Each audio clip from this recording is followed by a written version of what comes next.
Et salut ma Danielle, j'espère que tu vas bien. Ça va, Jérémy, ça va. Super content de te revoir. Moi aussi. Ok, super, gloire à Dieu. On va se booster mutuellement. Ça, c'est bien. C'est une bonne chose.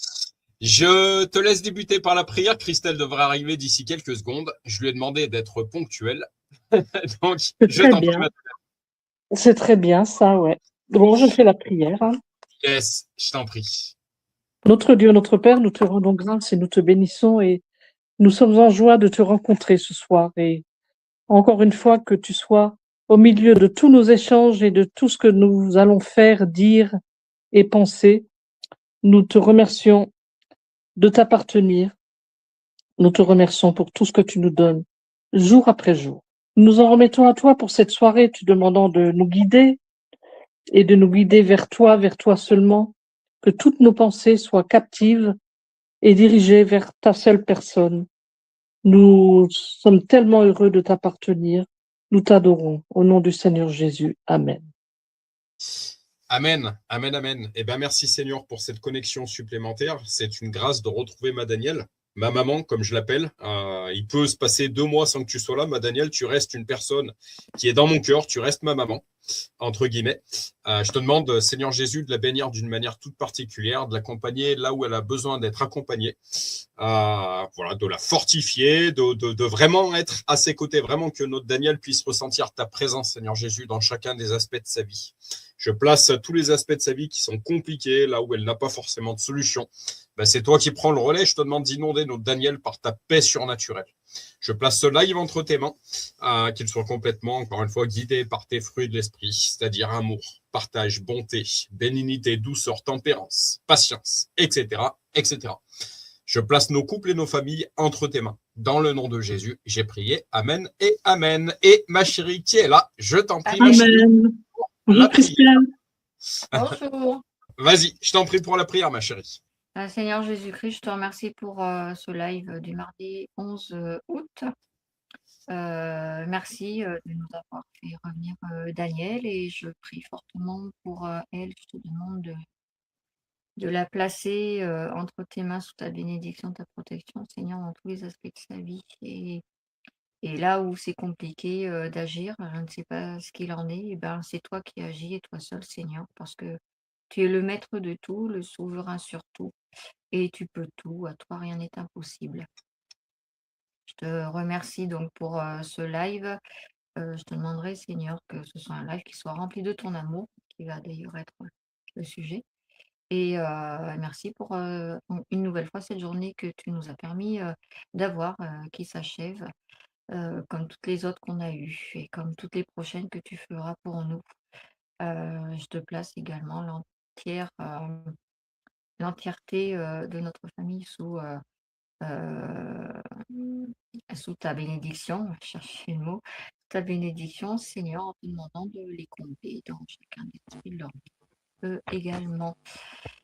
Je te remercie. Donc, on est un échange qui se passe dans l'amour, dans le respect de la parole des uns et des autres, les compréhensions des uns et des autres, et que ce live puisse faire grandir également toutes les personnes qui le regarderont dans ton amour, Seigneur.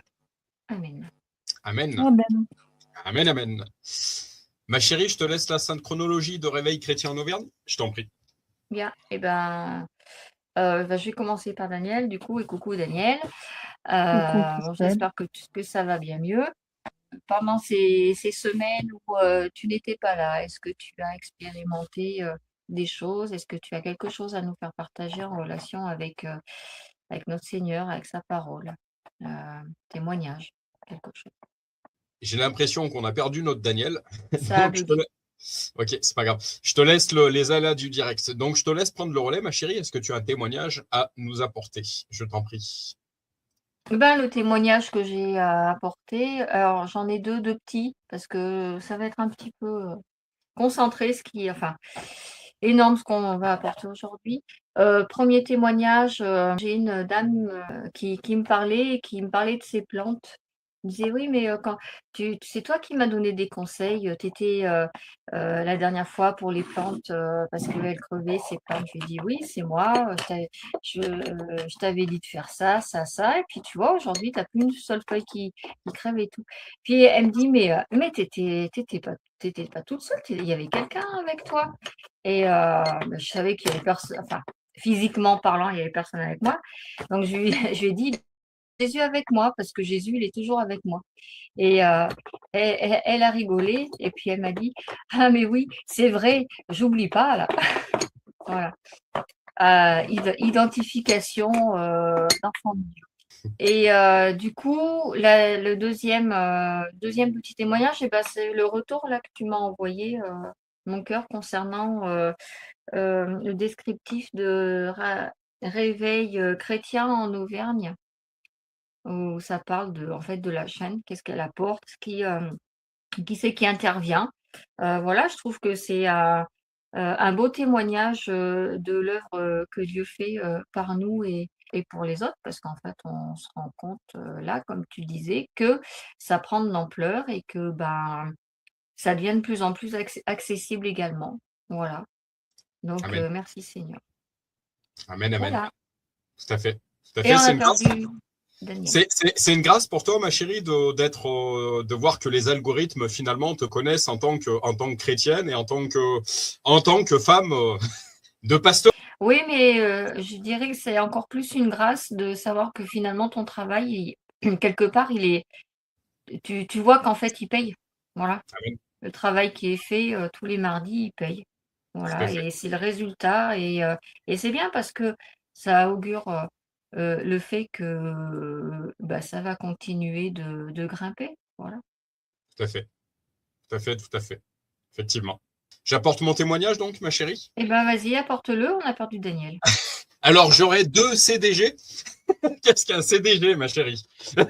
Chez ton biquet. Ah! Un Un CDG, c'est quoi? CDG, je sais très bien ce que c'est un CDG. C'est Voilà, quoi? mais je voulais sortir une bêtise, mais j'ai pas le temps d'y réfléchir. J'ai le C'est cerveau qui un est un peu coup ramolli. de Ouais, c'est gueule. un coup de gueule. Voilà. Voilà. Donc, j'ai écrit quelques lignes, je vais essayer de faire rapidement. Donc, Réveil chrétien en Auvergne étant tourné plus particulièrement vers le monde rural, je vais vous parler un peu d'agriculture. Avant d'aborder le sujet central de ce live que tu nous apporteras, ma chérie, ce sera, comme j'aime l'appeler, mon coup de gueule de la semaine, donc le CDG. Je pensais avoir qu'un CDG. Et puis, en fait, j'ai eu un cousin au téléphone aujourd'hui, ma chérie. Je vais t'en faire part. Voilà, je pensais avoir qu'un CDG, un coup de gueule. Comme je les appelle, malheureusement, j'en aurai 2. Voilà. Tu sais que tu as un chéri qui est particulièrement sensible sur tout ce qui est occultisme et les dangers de l'occultisme. Hier, lundi 10 août, j'appelle un cousin, Thomas, que je n'avais pas eu depuis plusieurs années. En fait, j'ai grandi, comme je te disais hier, je l'ai presque vu arriver sur Terre. Ce Thomas, donc, c'est quelqu'un que je porte fortement dans mon cœur. C'est un cousin, il fait partie de ma famille, en tout cas de cœur. Donc hier, lundi 10 août, j'appelle mon cousin Thomas avec qui j'ai passé mon enfance dans les monts du Lyonnais. Il me fait part qu'il est en vacances et qu'il a, entre guillemets, il a ses enfants. Une des capacités que nous donne le Saint-Esprit est le don de discernement, c'est-à-dire savoir lire entre les lignes. Ça, c'est une chose que je te dis souvent, le Saint-Esprit, c'est un scanner, en fait. Quand les gens nous parlent, ça fait bip, bip, bip, bip. Voilà, ça, on décrypte, en fait. Je lui demande alors ce que je dois comprendre sur le fait qu'il me dise qu'il a ses enfants. Il me répond alors qu'en effet, la mère de ses 2 jeunes enfants est partie. N'ayant que trop peu de réseau, nous avons donc coupé court en se promettant de nous rappeler. Donc, voilà, j'étais en train de méditer dans mon lieu secret tout début d'après-midi. Et puis, appelle Thomas. Voilà. Je l'ai alors rappelé aujourd'hui, en tout début d'après-midi, pour en savoir un peu plus. Il m'explique que sa femme était tombée amoureuse de son professeur de Reiki. Voilà, Reiki, bouddhisme et toutes ces philosophies. Elle serait partie en voyage spirituel avec lui, et c'est là que tout aurait commencé. J'ai alors expliqué à Thomas le pouvoir de détournement d'âme qu'ont ces gourous de secte New Age. Hypnose, Reiki, acupuncture, etc. Tu sais que je suis passé par certaines choses avant de rencontrer Jésus, ma chérie, donc je peux en témoigner de manière personnelle. Je lui ai également expliqué que sa femme est victime d'un pervers manipulateur et que malgré la colère qu'il peut ressentir, il doit faire preuve de patience pour un possible pardon par la suite. Donc il est en colère, c'est clair, hein, Thomas qui me dit je vais pas, voilà, elle lui promet certaines choses, mais dans 4-5 ans en fait. Il me dit je vais pas attendre 4-5 ans, ça c'est sûr. Mais encore une fois, comme il me dit, je reste bienveillant à son égard, ça reste la mère de mes enfants. Thomas m'explique qu'à la base, sa femme est quelqu'un de sensé, de travailleuse, d'ordonnée, mais qu'il ne la reconnaît plus. Donc quand on voit un changement chez une personne, un changement radical chez une personne, visiblement c'était une personne qui était ordonnée, qui était travailleuse, et aujourd'hui apparemment c'est le why chez elle en fait. Quand on voit de telles personnes changer d'un coup, ça doit être un signal d'alarme en fait. Il s'est passé quelque chose en fait. Thomas aurait également découvert que cet homme aurait entretenu de multiples relations avec plusieurs femmes. Est-ce que ça ne te fait pas penser à quelque chose, ma chérie? Un témoignage qu'on a eu tous les deux personnellement. Ça me fait penser à un gourou de secte. Tout à fait. Est-ce que tu te rappelles de ce témoignage personnel qu'on a eu de la part d'une personne? Un témoignage direct. Est-ce que ça ne te rappelle pas quelque chose? Oui, si, maintenant, Ouais. oui. Oui, je Ok. remets. Ok. Donc, ma chérie, cela me fait clairement écho au témoignage direct de ce prof de gym. Tu t'en rappelles, ma chérie? Du côté de Combronde, il nous avait fait ce témoignage un jour. Sa femme l'aurait également quitté suite à une relation qu'elle aurait entretenue avec un prof de Reiki. Cet homme aurait également découvert par la suite qu'il aurait eu plusieurs enfants avec plusieurs femmes. La Bible nous met clairement en garde. Malheureusement, les gens souhaitent des solutions, entre guillemets, rapides et sont capables de payer le prix fort pour cela. Hier, ma chérie, on a lu notre lecture biblique quotidienne parlait de toutes ces idoles et de toutes ces vaines philosophies, je dirais. Malheureusement, une chose que j'aime dire, c'est que les gens ont beaucoup plus de facilité de maudire leur vie, en fait, et ils sont capables de payer pour ça, plutôt que bénir leur vie. Ils vont croire à des choses qui n'ont qui n'ont aucun sens, qui n'ont ni queue ni tête, en vieux français, et ils sont capables de payer le prix fort. Par contre, quand on leur parle de Jésus, on voit que ça soulève certaines oppositions, malheureusement. Donc la Bible qui nous avertit, prenez garde que personne ne fasse de vous sa proie par la philosophie et par une vaine tromperie, s'appuyant sur la tradition des hommes, sur les rudiments du monde et non sur Christ. Colossiens 2,8.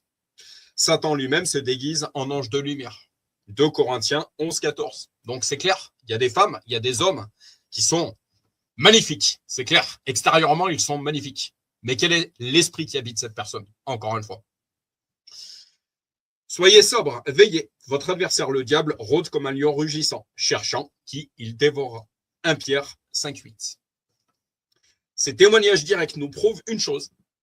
La vérité se trouve seulement en Christ. Jésus lui dit, je suis le chemin, la vérité et la vie. Nul ne vient au Père que par moi. Jean 14, 6. Voilà l'importance d'en parler à un maximum de personnes. Ça peut éviter des détournements d'âme, justement. Il y a un temps pour toute chose, ma chérie. C'est une chose que je te répète régulièrement pour ton avancement. Il y a un temps pour se taire, mais il y a un temps pour parler aussi. Tout est question d'équilibre, encore une fois. Donc, il me semble donc important de rappeler certains points. Le concept de détournement d'âme dans l'univers New Age fait référence à des techniques de manipulation psychologique intenses. Ces méthodes altèrent le libre arbitre et créent une forte dépendance envers un gourou ou une doctrine. Alors que Jésus, lui, il nous laisse le libre arbitre. Comme on dit, c'est un gentleman, il va forcer personne. Voici un décryptage détaillé des mécanismes psychologiques utilisés, de l'implication des pseudosciences et des recours légaux en France. Mécanisme de manipulation psychologique. Les gourous n'utilisent pas de pouvoir magique, mais des failles psychologiques humaines. C'est-à-dire que ces gourous, en fait, vont repérer certaines failles chez les gens, en fait. En gros, ils vont faire du malheur des gens leur propre bonheur, également financier. Suggestion psychologique, altération de la capacité de jugement de la victime par des pressions répétées. J'ai, en ce qui me concerne, fréquenté un micro-kiné il y a quelques années, et en fait, je me suis rendu compte qu'il prenait très peu de notes sur moi. Par contre, il y avait un cycle où il fallait que j'y retourne régulièrement, en fait. Voilà. Et je crois que c'était une 50aine d'euros la séance. 50 plus 50 plus 50 plus 50 plus 50, ça fait vite une somme, en fait. Voilà. Du côté chrétien, on a la dîme, on a l'offrande, certes, mais c'est une volonté, ça doit être fait de son propre cœur, et on n'a pas une certaine somme à imposer, en fait. Absolument pas. Rupture sociale. Isolement progressif de la victime, de sa famille et de ses amis pour couper ses repères. Emprise mentale. Soumission totale où l'adepte valide chaque décision de sa vie à travers le filtre du groupe. Destruction de la personnalité. Affaiblissement de l'identité d'origine pour la remplacer par une identité conforme au groupe. Le rôle des dérives thérapeutiques et Reiki, hypnose, acupuncture. La mission interministérielle de vigilance et de lutte contre les dérives sectaires qu'on appelle la Mivilude. Je ne sais pas, ma chérie, si tu as déjà entendu parler de cet organisme. Alors, apprendre avec discernement. Parce qu'encore une fois, voilà, apprendre avec discernement. Alerte régulièrement sur leur instrumentalisation. Les gourous utilisent ces pratiques de soins non conventionnels qu'on appelle PSNC comme des portes d'entrée. Reiki. Initiation par étapes payantes. Croyance en une énergie. Quand vous entendez parler d'énergie, fuyez. Je te le disais la semaine dernière. Croyance en une énergie exclusive transférée par le maître. Par le maître. On appelle un maître Reiki. Moi, j'ai qu'un seul maître. Il s'appelle Jésus. Voilà. Même un père, un père de l'église, un prêtre qui voudrait s'appeler père. Moi, j'ai la fâcheuse plaisanterie de dire à tous ces gens que je fréquente dans les églises en tant que maître de cérémonie funéraire, bonjour jeune homme. Il y en a un, je lui dis bonjour jeune homme, mais je l'appellerai certainement pas mon père. Moi, j'en ai qu'un seul de père, il est au ciel. Voilà. C'est pas un prêtre, mon père. Je continue. Hypnose, utilisation d'états modifiés de conscience pour implanter de faux souvenirs ou briser les défenses psychologiques. Acupuncture, médecine douce, discours incitant à l'arrêt des traitements médicaux conventionnels, cancer, diabète ou au profit d'une guérison spirituelle. Alors oui, Jésus guérit, ça c'est sûr.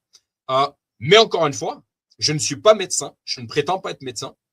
Quand une personne est en danger, on ne peut pas rester sans rien faire. Je serai le premier à vous dire qu'il y a une médecine mercantile, il y a une médecine mensongère, il y a une médecine qui ne cherche pas forcément à soigner. Je serai le premier à vous le dire.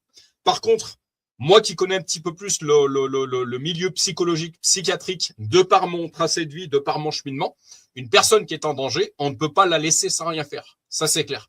Une personne qui cherche à attenter à sa vie, on ne peut pas la laisser sans rien faire. Ça, c'est sûr. Mais un traitement médicamenteux, je serai le premier à vous le dire, il doit être temporaire. Ça ne doit pas devenir en fait une dépendance. Ça, c'est sûr. Mais on n'a pas à obliger une personne à arrêter un traitement médicamenteux, ni quoi que ce soit. Si ça peut être une béquille palliative, le temps que la guérison s'opère, on n'a pas à l'interdire, en fait. On n'a pas à le faire. Ça, c'est clair. Je serais le premier à vous dire que Jésus fait des miracles. Ça, c'est clair. On a des gens qui sont guéris de la schizophrénie, ma chérie, dans notre église locale. On a eu une guérison de cancer. On a des miracles, ça c'est clair. Les miracles de Jésus sont toujours d'actualité, ça c'est clair. Il est le nom au-dessus de tout nom. Mais encore une fois, tout est question d'équilibre et on n'a pas à mettre une personne en danger en fait. Voilà, ça c'est sûr. Également des choses importantes à rappeler, cadre légal et protection en France. Le droit français ne reconnaît pas la notion spirituelle d'âme, mais il punit sévèrement les actes de manipulation. Délit d'abus de faiblesse, loi Abou-Picard, article 223-15-2 du Code pénal. Elle punit l'abus de l'état de suggestion psychologique ou physique d'une personne, exercice illégal de la médecine, fait de poser un diagnostic ou de proposer un traitement sans diplôme d'état reconnu. Exercice illégal de la médecine, fait de poser un diagnostic ou de proposer un traitement sans diplôme d'état reconnu. Comment obtenir de l'aide ? Donc, si vous avez une personne qui est face à des manipulations, si vous êtes ou un proche est confronté à une situation d'emprise, signalez la situation. Déposez un rapport directement en ligne sur le site de la Mivilude. Trouvez du soutien. Contactez des associations spécialisées comme l'UNAFI, qui est l'Union nationale des associations de défense des familles et de l'individu victime de sectes. Alors, encore une fois, apprendre avec discernement. C'est pas parce qu'un chrétien, une chrétienne bienveillante vous propose la prière vous apporte certaines vérités qu'il est sectaire. Ça, c'est clair.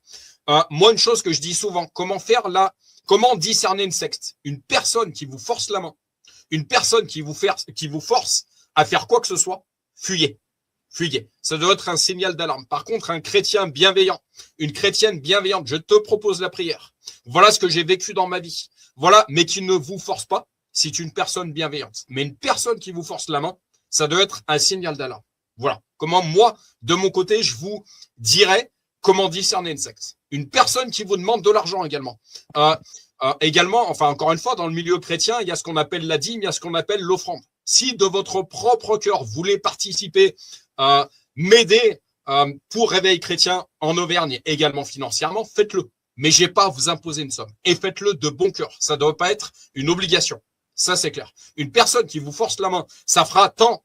Je vous propose un rendez-vous, par contre, c'est 50 € dans des médecines parallèles, dans des choses qui ne sont même pas vérifiables. Fuyez. Fuyez. Voilà ce que je vous dirais. Voilà quels seraient mes conseils de mon côté. Moi, Ouais. je dirais que le conseil que tu donnes, c'est bien, mais je trouve que maintenant, il faudrait quand même aussi insister sur le fait, et tu viens juste de le dire, le fait que ce sont bien souvent des courants qui utilisent la manipulation. Et quand tu utilises la manipulation, tu mets pas le couteau sur la gorge aux gens, en fait. C'est que tu les emmènes à finalement ne pas, qui se disent dans leur tête, finalement, je n'ai pas le choix. Donc, c'est beaucoup plus vicieux que ça, que de forcer. Et aujourd'hui, je pense que c'est beaucoup plus dangereux d'être dans ces schémas-là, parce que finalement, quelqu'un qui va te forcer, quelque part, dans la majorité des cas, tu vas le reconnaître tout de suite. Ou ton entourage, ils vont dire attention, attention, on te force, il faut que tu payes, il faut que ci, il faut que ça. Voilà. Et d'ailleurs, il y a de nombreux messages d'alerte qui le disent, hein. Si on vous force à donner de l'argent, si vous vous sentez persécuté quelque part, vraiment avec des personnes insistantes et tout, attention, danger. Je pense que maintenant, ils ont compris ça. Ceux qui, c'est les gourous de sectes et de tout, enfin, tous les courants dont tu viens de nous parler.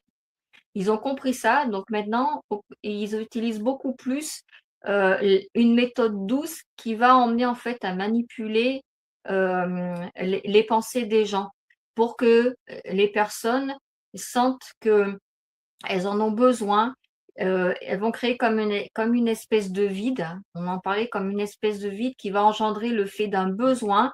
Et quelque part, c'est d'elles-mêmes qui vont dire il faut absolument que j'y aille parce que j'en ai besoin. Voilà, c'est ça. Et au final, il n'y a plus le côté.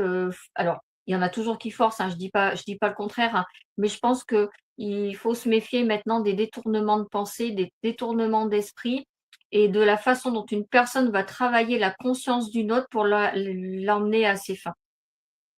J'apportais la semaine dernière le témoignage, tu sais, de cet humoriste bien connu qui avait été médiatisé, qui avait été, on lui avait fait croire par l'effet de l'hypnose que c'était un poulet en fait.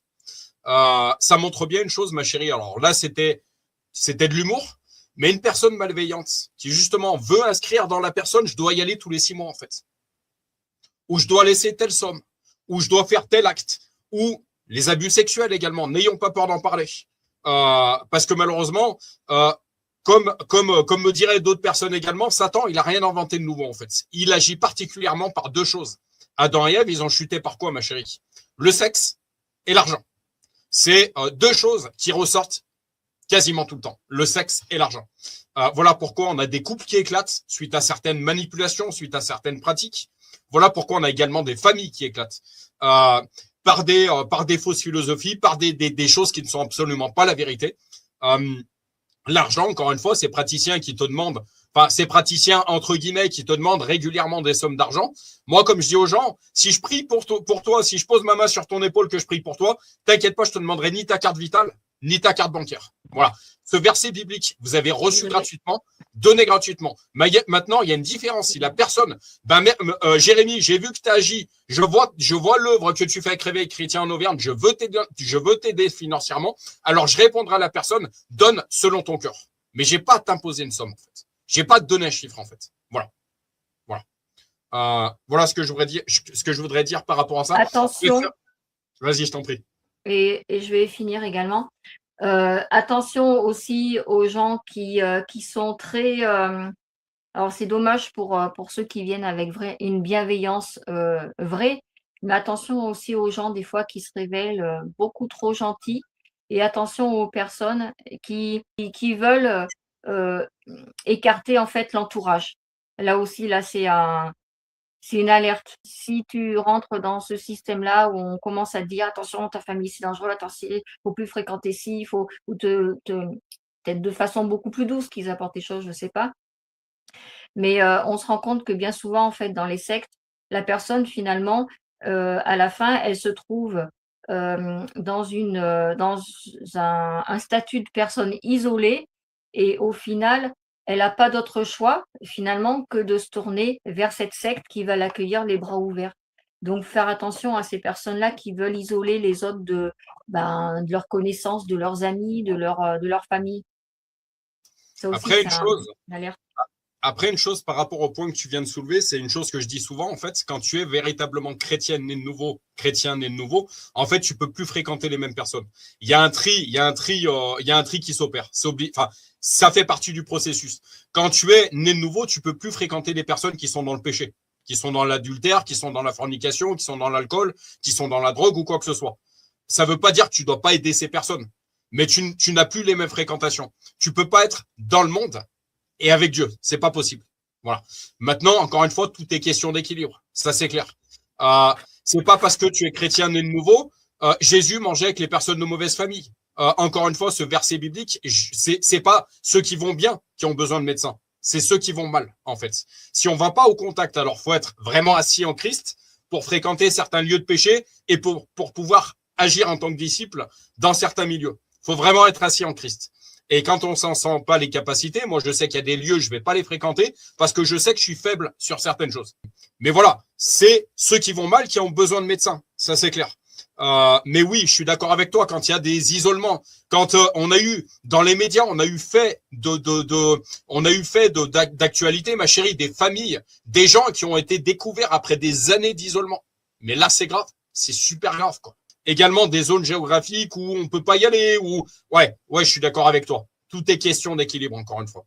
Tout est question d'équilibre. Je suis complètement d'accord avec toi. Je vais faire une lecture rapide pour te laisser toute la suite du live, ma chérie, parce que c'est ton mardi. Mais mon deuxième CDG, mon deuxième coup de gueule, puisque j'ai remis les bottes agricoles et que je suis retourné au contact des vaches, j'aurai des lectures agricoles, des faits agricoles assez réguliers. Je vais le lire en vitesse. Donc, je suis parti d'une vidéo, notre alimentation menacée, nos agriculteurs en péril. C'est une vidéo de Tinkerview. Je ne sais pas si tu connais cette chaîne YouTube. Et c'est Pierre-Guillaume Mercadal qui a été interviewé. C'est quelqu'un qui fait du bruit par rapport au milieu agricole. C'est quelqu'un de plutôt militant. Présentation de la chaîne YouTube Tinkerview. Comme je travaille souvent à partir de vidéos et comme j'aimerais que les autres le fassent pour la chaîne YouTube de Réveil Chrétien en Auvergne, je vais à présent m'efforcer de présenter en quelques lignes toutes les chaînes YouTube où j'ai pioché des informations. Étant moi-même YouTubeur, cela me permettra de plus d'élargir ma culture concernant cette plateforme. Ma chérie, j'ai pris la résolution, quand je vais piocher des informations sur une chaîne YouTube, de faire une courte présentation de ces chaînes YouTube, parce que j'aimerais qu'on le fasse à notre égard. Donc, ça me semble juste de le faire. Voilà. Donc, Tinkerview est une émission française d'interview indépendante lancée en janvier 2013, diffusée principalement en direct sur sa chaîne YouTube Tinkerview. Animée en voix off par un intervieweur anonyme connu sous le pseudonyme de Sky. Elle se caractérise par de longs entretiens sans montage. Donc, tu vois, ma chérie, on n'est pas les seuls à faire des vidéos de 2 heures. D'une durée moyenne de plus de 2 heures. Son concept repose sur un décor minimaliste sur fond noir. L'utilisation d'un logo représentant un signe noir et l'absence totale de coupure pour laisser l'invité développer sa pensée en profondeur. Objectif affiché. Le projet se présente comme un groupe indépendant issu d'Internet, libre de tout intérêt politique ou financier privé. Le site officiel Tinkerview met en avant 3 piliers majeurs. Découvrir des failles en mettant à l'épreuve les discours dominants. Élargir les prismes de lecture en invitant des profils peu médiatisés. Appréhender la complexité de grands enjeux mondiaux contemporains. Profil des invités et pluralité. L'émission reçoit un panel extrêmement varié d'intervenants du monde politique, économique, scientifique ou artistique. Experts et intellectuels, l'économiste Thomas P. ou le spécialiste de l'énergie Jean-Marc J. Responsables politiques, des personnalités comme François R. Arnaud M. ou encore l'ancien ministre Bruno Le. Artistes et humoristes, Albert D. Roun ou Guillaume M.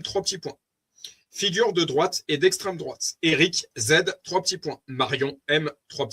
ou Sarah K. Réception et controverse. Le format est massivement salué par son public pour sa liberté de ton et le temps accordé à la réflexion approfondie. En parallèle, le média suscite régulièrement la controverse et s'attire des critiques de la part de certains observateurs. Alors encore une fois, on ne peut pas plaire à tout le monde. Et ça, il faut s'y préparer.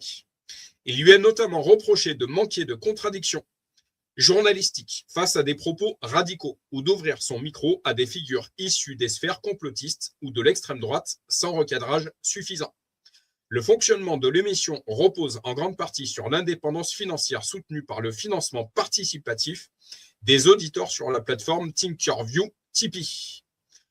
Présentation de Pierre-Guillaume Mercadal. Donc Pierre-Guillaume Mercadal est éleveur de porcs dans le sud-ouest de la France. Son exploitation en bio et en hyper extensive s'étend sur 40 hectares de forêt.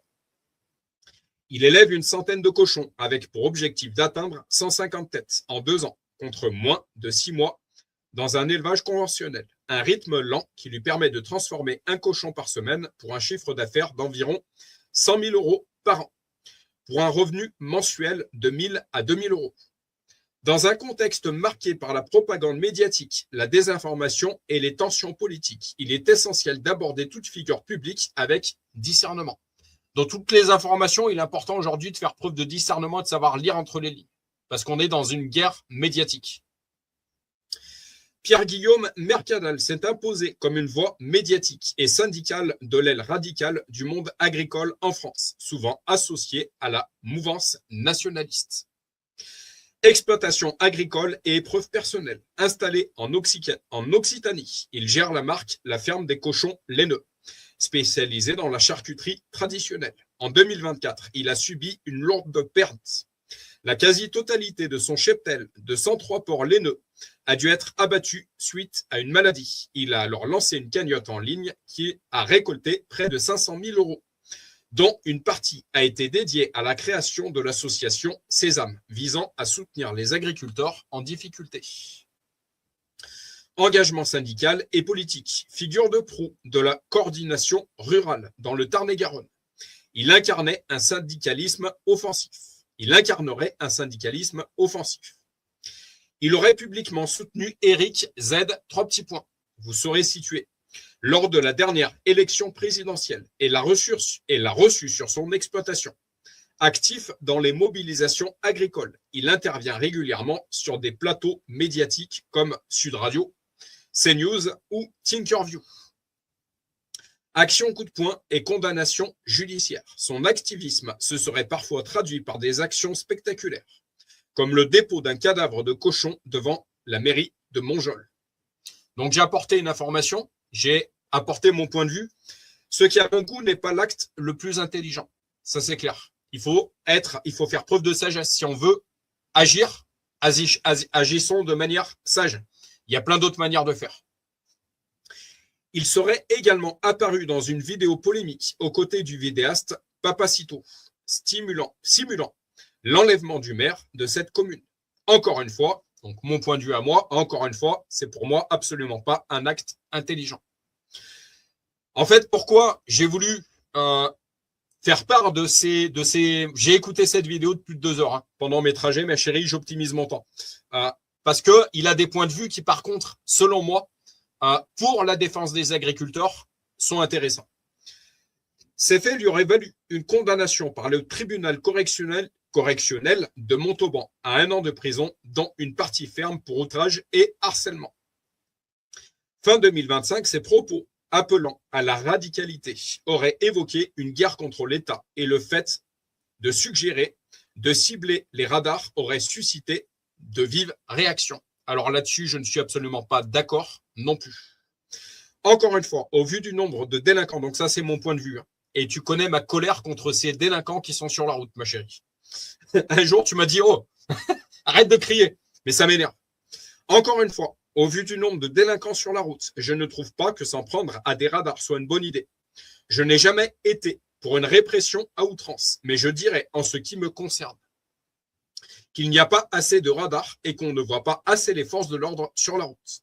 En tant que maître de cérémonie funéraire, mais également père de famille, je suis très heureux de les voir sur les bas-côtés.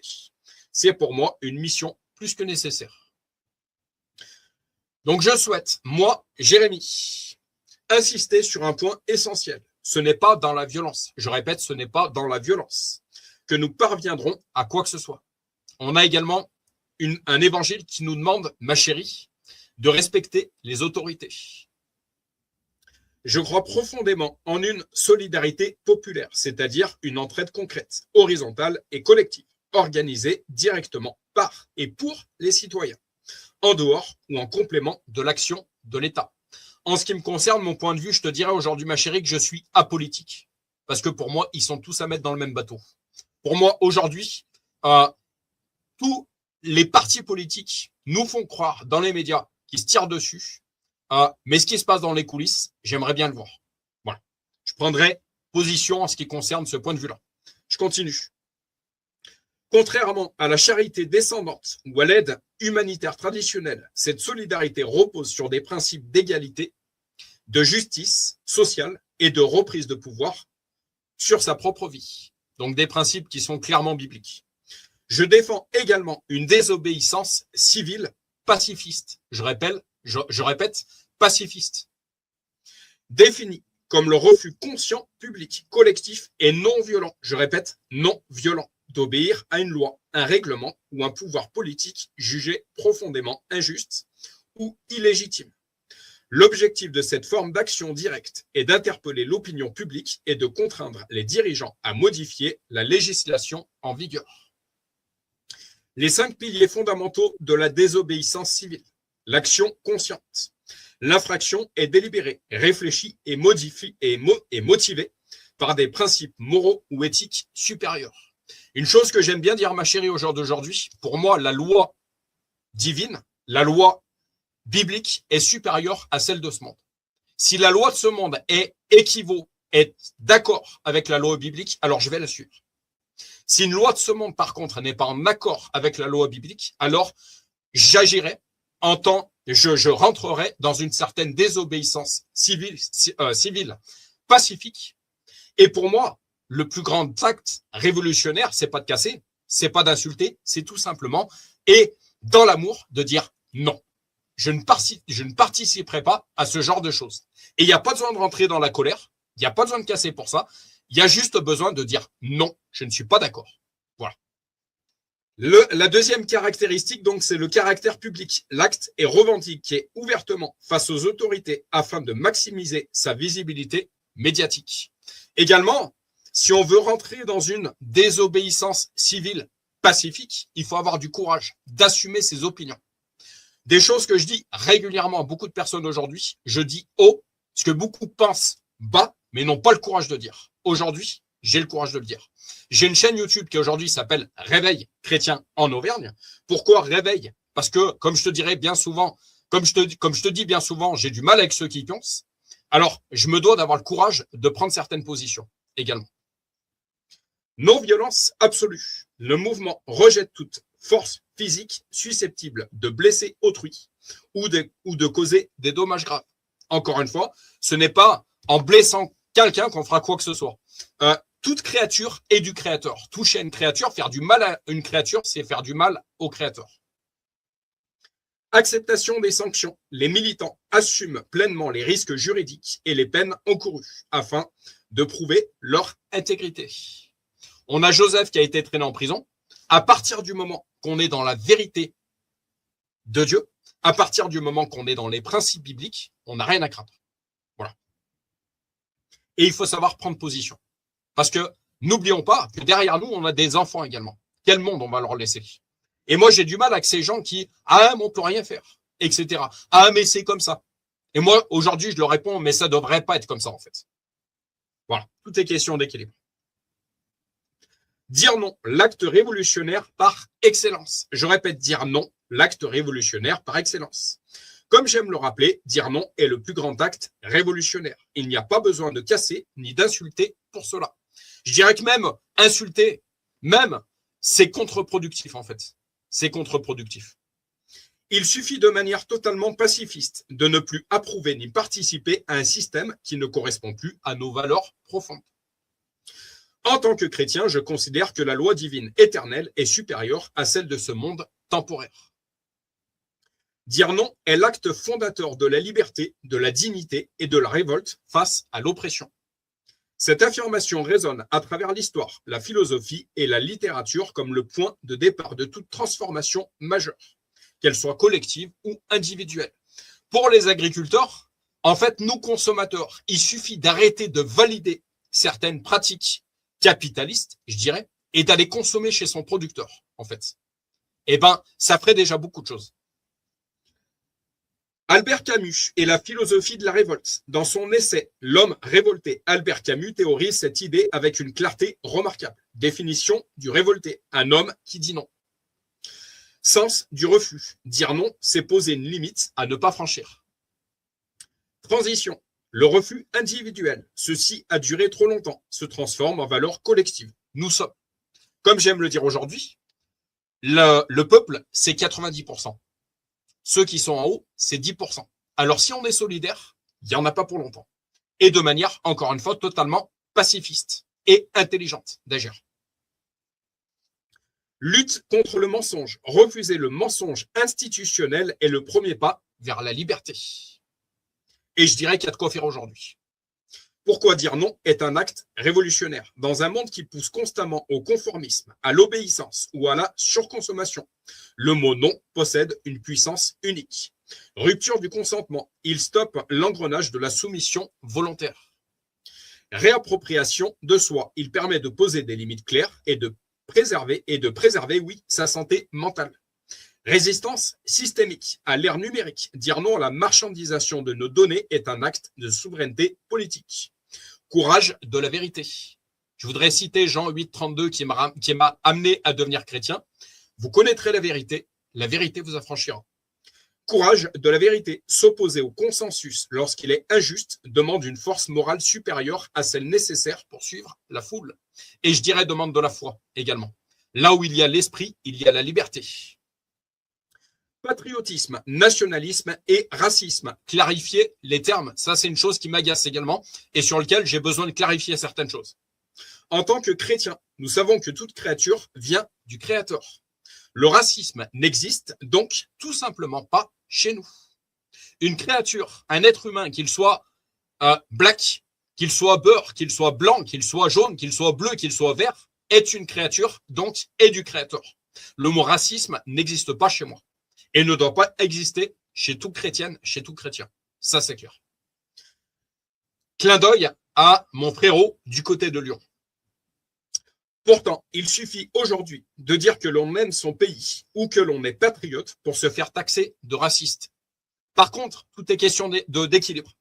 Je me considère patriote. J'aime mon pays. J'aime ma France. J'ai mal à ma France. J'aime mon Auvergne. C'est pas pour autant que je suis raciste. Voilà. J'aimerais clarifier les choses. Il me semble donc utile de rappeler quelques distinctions fondamentales. Qu'est-ce que le patriotisme? C'est l'amour de son pays, de sa culture et de ses valeurs, sans hostilité envers les autres nations. Qu'est-ce que le nationalisme? Il peut parfois glisser vers le rejet de l'autre ou l'affirmation d'une supériorité nationale. Alors, pour le coup, je ne me caractériserai pas de nationaliste. Le racisme, il s'agit d'une discrimination ou d'une hostilité envers des personnes en raison de leurs origines ou de leur ethnie. Je ne me caractérise pas comme raciste et merci à mon frérot du côté de Lyon qui est quelque part une personne qui est placée en face de moi, qui agit en tant que miroir et qui me permet de rester dans un chemin justement sain. Voilà. Voilà ce que je dirais par rapport à ça. Mais je me caractérise en tant que patriote. J'aime la France. Je répète, j'aime la France. Et j'ai mal à ma France. Voilà. Pourquoi cette confusion persiste-t-elle? Récupération politique. Les symboles patriotiques, drapeaux, hymnes, sont parfois instrumentalisés par des mouvements extrémistes. Traitement médiatique. Les débats publics polarisent souvent les positions associant à tort fierté nationale et exclusion. Sensibilité culturelle. Selon l'histoire de chaque pays, l'expression du patriotisme est perçue différemment, plus naturelle aux États-Unis, plus débattue en Europe. Il est tout à fait possible d'aimer son pays de manière inclusive, universelle et respectueuse des autres cultures. Tu demanderas à mon frérot du côté de Lyon, ma chérie, je pense qu'il te dira « J'aime mon GG ». C'est même une forme d'exigence morale et d'engagement citoyen. Donc, je continue les propos de cet agriculteur. Un métier de passion et de sacrifice. Pour Pierre-Guillaume Mercadal, l'agriculture ne se résume pas à un métier, c'est une vocation, presque un sacerdoce. Derrière la dureté des tâches et des aléas du quotidien, il puise une joie rare, profonde, difficile à décrire. Cette plénitude, il la trouve dans l'immensité du cadre naturel, dans le lien au vivant, dans l'absence de routine qui rythme chaque jour différemment. Il aime à rappeler que derrière nos vies urbaines, nous portons tous quelque part des racines. J'aime bien le mot racine. Quelqu'un de déraciné est quelqu'un qui devient manipulable. Quelque part des racines paysannes. Et que la qualité de ce que nous mettons dans nos assiettes, cette saveur, cette substance, ne s'oublie pas. Elle se transmet, se défend, je répète, se défend de manière pacifiste, se cultive. Pourquoi il est souvent étiqueté politiquement? Toute sa vie, Pierre-Guillaume Mercadal a milité pour la cause paysanne, sans jamais en tirer le moindre revenu. Un engagement de cœur mené loin des logiques mercantiles. Soutenu à ses débuts par des cercles d'extrême gauche, il est aujourd'hui davantage associé à l'extrême droite, en raison de son amitié avec le vidéaste Papacito. Pourtant, il récuse fermement ces étiquettes qu'il juge réductrices. Alors, en ce qui me concerne, je ne le connais pas personnellement. C'est pour ça que je vous demande de faire preuve de discernement. Sa position est claire. Il se revendique apolitique. Son seul combat, c'est la défense du monde agricole. Alors, je dirais là pour le coup que c'est le mien également. Quand, une chose que je dis souvent au milieu de cette ferme, quand les gens n'auront plus rien à manger, alors peut-être qu'ils prendront conscience de la nécessité des agriculteurs. Pour cela, il se dit prêt à discuter avec tous, sans exclusivité. De Fabien R, 3 petits points, à Eric Z, 3 petits points, tant que cela sert ses idées et la cause qu'il porte. Souveraineté alimentaire, une urgence absolue. Pour Pierre-Guillaume Mercadal, la menace principale est clairement identifiée, l'Union européenne. J'aurai, en ce qui me concerne, le même point de vue. Il dénonce une concurrence déloyale, l'absence de contrôle aux frontières et l'importation massive de produits qui ne respectent pas les normes françaises, autant de facteurs qui fragilisent directement les agriculteurs hexagonaux. Mais au-delà des déséquilibres économiques, il alerte sur un péril tout aussi grave, le renouvellement des générations. Dans 5 ans, la moitié des agriculteurs français partiront à la retraite, alors même que les vocations se raréfient, découragés par la détresse grandissante du métier. Son constat est sans appel. Si nous perdons notre souveraineté alimentaire, nous perdons toute capacité de changement politique. Car, selon lui, ceux qui nous nourrissent finiront par choisir nos dirigeants. Une mise en garde qui fait de l'enjeu agricole non plus une simple question de production, mais un pilier essentiel de notre démocratie. Coûts et inflation, une réalité brutale. Pierre-Guillaume Mercadal constate une réalité brutale. Les prix de l'énergie et notamment de l'électricité ont littéralement explosé. Il pointe du doigt un mécanisme qu'il juge absurde, la tarification du mégawattheure, indexée sur les coûts des productions d'énergie verte allemandes, qui oblige les consommateurs français à payer leur électricité plus de 2 fois son prix réel. Face à cette situation intenable, il a fait un choix radical assumé comme tel, celui de l'illégalité. Pour nourrir ses bêtes, il s'approvisionne directement en céréales auprès d'un voisin agriculteur. Donc, j'aimerais répéter, En tant qu'agriculteur, prendre son alimentation pour son bétail chez un agriculteur voisin est presque de l'illégalité. C'est là où je parlerai de non-sens, en fait, et de capitalisme. Voilà.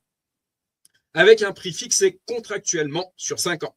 Cette entente directe en marge des circuits officiels lui permet de se protéger des fluctuations infernales des marchés et de préserver, coûte que coûte, la pérennité de son exploitation. J'ai bientôt fini mon cœur. Le Mercosur et les importations, une mascarade. Pierre-Guillaume Mercadal ne mâche pas ses mots concernant la position du président sur l'accord du Mercosur. Il juge les fameuses clauses miroirs comme une pure illusion. Dans des pays comme le Brésil, les contrôles sont rendus quasiment impossibles par la corruption endémique et la toute-puissance des multinationales. Il prend pour exemple le géant brésilien de la viande, qui a déjà officiellement communiqué sur ses accords commerciaux en Europe. Preuve, selon lui, que les intérêts industriels priment sur toute régulation. Il critique tout aussi vivement les importations ukrainiennes qui, loin de soutenir une agriculture locale, profitent en réalité à des méga corporations américaines. Leurs arrivées massives sur le marché européen ne fait qu'aggraver la fragilisation des petits producteurs déjà malmenés par une concurrence déloyale. Pour Mercadal, ces traités ne sont pas des outils de coopération, mais des mécanismes de dépossession programmés de notre souveraineté alimentaire. C'est grave. Le problème des écolos, de la chasse et de l'eau. Pierre-Guillaume Mercadal estime que la politique écologique actuelle est contre-productive. Il pointe l'exemple de l'interdiction de certains pesticides comme la cétamiprine, un insecticide de la famille des néonicotinoïdes. Selon lui, cette mesure pénalise durement les producteurs français, alors que les importations en provenance de Turquie, elles, continuent d'utiliser ces substances. Une concurrence faussée au détriment de l'agriculture hexagonale. Sur la chasse, sa position est sans ambiguïté. Il la défend comme un outil de régulation nécessaire. Il rappelle que les chasseurs participent à l'équilibre des écosystèmes en régulant les populations animales et qu'ils indemnisent également les dégâts causés aux cultures en soutien concret pour les agriculteurs. Enfin, concernant la gestion de l'eau, il trace une ligne claire. Il se dit favorable aux retenues collinaires, ces petites réserves d'eau qui permettent de faire face aux sécheresses locales. En revanche, il s'oppose fermement aux méga-bassines qu'il juge réservées à une poignée de privilégiés au détriment d'une gestion collective et équitable de la ressource. Le consommateur a aussi sa part de responsabilité. Pierre-Guillaume Mercadal dénonce avec vigueur deux fléaux intimement liés, le gaspillage alimentaire et l'obsession des standards esthétiques imposés par la grande distribution. Il illustre son propos par un constat ahurissant. Des fruits parfaitement sains sont systématiquement jetés, simplement parce qu'ils ne correspondent pas aux critères de calibrage et d'apparence exigés par les rayons de supermarché. Face à cette aberration, il lance un appel clair aux consommateurs. Acheter local, privilégier les circuits courts et surtout repenser leurs habitudes alimentaires. Pour lui, chaque acte d'achat est un vote. En choisissant des produits moins calibrés, mais plus authentiques, en soutenant directement les producteurs de proximité, les citoyens peuvent inverser la tendance et redonner du sens à leur assiette. Une petite révolution quotidienne qui, cumulée, pourrait changer la donne. Le rôle des syndicats est la colère qui couve. Pierre-Guillaume Mercadal ne cache pas sa défiance envers le syndicalisme agricole majoritaire. Il critique vivement la F, qu'il juge trop complice du pouvoir de la conf, qu'il estime trop politisé à son goût. Selon lui, ces organisations ont perdu le contact avec la réalité du terrain. C'est pourquoi il rejoint la coordination rurale, le seul syndicat qui, à ses yeux, bouge véritablement et porte une parole dérangeante mais nécessaire. Derrière cet engagement, il confie une colère profonde, un désespoir qui prévient-il pourrait dégénérer si rien ne change. Son espoir, un blocage national organisé et pacifique. Je répète, pacifique, qui permette de créer un véritable rapport de force avec l'État. Une forme d'ultime recours pour faire entendre la voix d'un monde agricole à bout de souffle. Rencontre avec M. J'ai vu le diable. Pierre-Guillaume Mercadal évoque sa rencontre avec E. dont il reconnaît volontiers le charisme. Mais ce magnétisme, selon lui, cache un vide. Il décrit un homme amoureux de son propre reflet, séduisant, mais dépourvu d'empathie véritable. Au-delà du portrait, c'est un réquisitoire qu'il dresse. Il accuse de trahison envers le monde agricole et plus encore de déresponsabilisation systémique. Pour Mercadal, ce style de gouvernance fait de posture et de déconnexion a contribué à fragiliser ceux qui travaillent la terre, tout en les privant de la reconnaissance et du soutien qu'ils méritent. On a vu ce qui s'est passé également concernant ces feux de forêt en Gironde. Conclusion, restez debout et enracinés. Aux jeunes générations, Pierre-Guillaume Mercadal adresse un conseil simple mais puissant. S'accrocher à ses racines, être fier de ce que l'on est et ne jamais se résigner. Je répète, ne jamais se résigner. Une invitation à la fierté paysanne, mais aussi à la lucidité. Pour nourrir cette réflexion, il recommande 3 lectures essentielles selon lui. L'être paysan de Jean Giono, pour renouer avec la profondeur du lien à la terre. Ma chérie, si tu as des cadeaux à me faire, tu as un homme qui lit et qui transforme ses livres en audio. La ferme des animaux de George Orwell, comme une fable politique, toujours actuelle. Et l'art de la guerre de Sun Tzu, pour apprendre à penser en stratège face à l'adversité. Enfin, il appelle les spectateurs à soutenir son combat via la plateforme Tipeee. Une manière, selon lui, de permettre à sa voix de continuer à porter les valeurs de l'agriculture française et de faire entendre, au-delà des clivages, la parole de ceux qui cultivent notre terre et notre avenir. Voilà, en ce qui me concerne de mon côté, ma chérie, il est très exactement, voilà, il y a 57 minutes qui viennent de passer. Toute l'heure suivante est pour toi. Et justement, on parlait de pacifisme, donc je pense que le sujet va faire lien, ton sujet va faire lien avec ce que j'apporte. Si avant ça, tu as envie de faire, c'est toi qui es libre du temps qui t'est imparti. Si tu as le temps de faire un écho par rapport à ce que tu as entendu, je t'en prie. Le micro est à toi.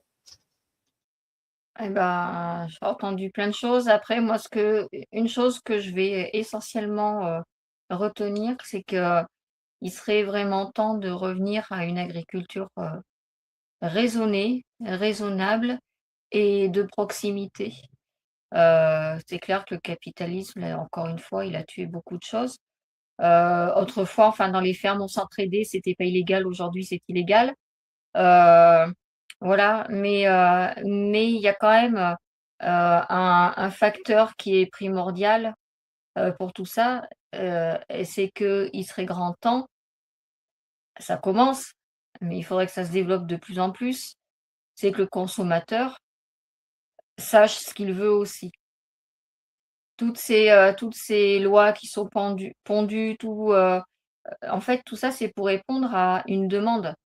Et on crée des besoins, on propose, voilà, on crée des besoins, donc en retour, il y a des demandes et en gros, passer une époque, en fait, quand on est arrivé dans l'ère surtout de l'industrialisation et de la grande distribution, on a vendu du rêve aux consommateurs. Les choses, ça va être tout beau, ça va être vite acheté, tu as plus besoin d'aller dans 36 000 choses. Par exemple, tu as qu'un seul magasin, une grande surface où tu trouves tout. À côté de ça, il a fallu créer des besoins, oui. Je pense que le capitalisme a quelque part vicieusement et de façon, enfin, manipulé quelque part la conscience on parlait de manipulation tout à l'heure. La conscience du consommateur, c'est que bah, si le fruit il a une tache, et ça veut dire qu'il est pas bon. S'il est pas gros comme ça, c'est que il est pas consommable. S'il est telle couleur, c'est qu'il est pas mûr. Enfin voilà, avec des absurdités qui autrefois n'étaient pas. C'est marrant parce que j'en parlais ce matin avec une dame chez qui j'étais. Et on a oublié en fait le côté naturel des choses. On a oublié qu'en fait un légume, ben, une carotte, si elle pousse tordue, c'est qu'à un moment donné, ben, dans la terre, il y a un caillou, quoi. Elle pousse tordue non pas parce qu'elle est mauvaise, mais parce qu'il y a un caillou qui a dévié un peu sa trajectoire.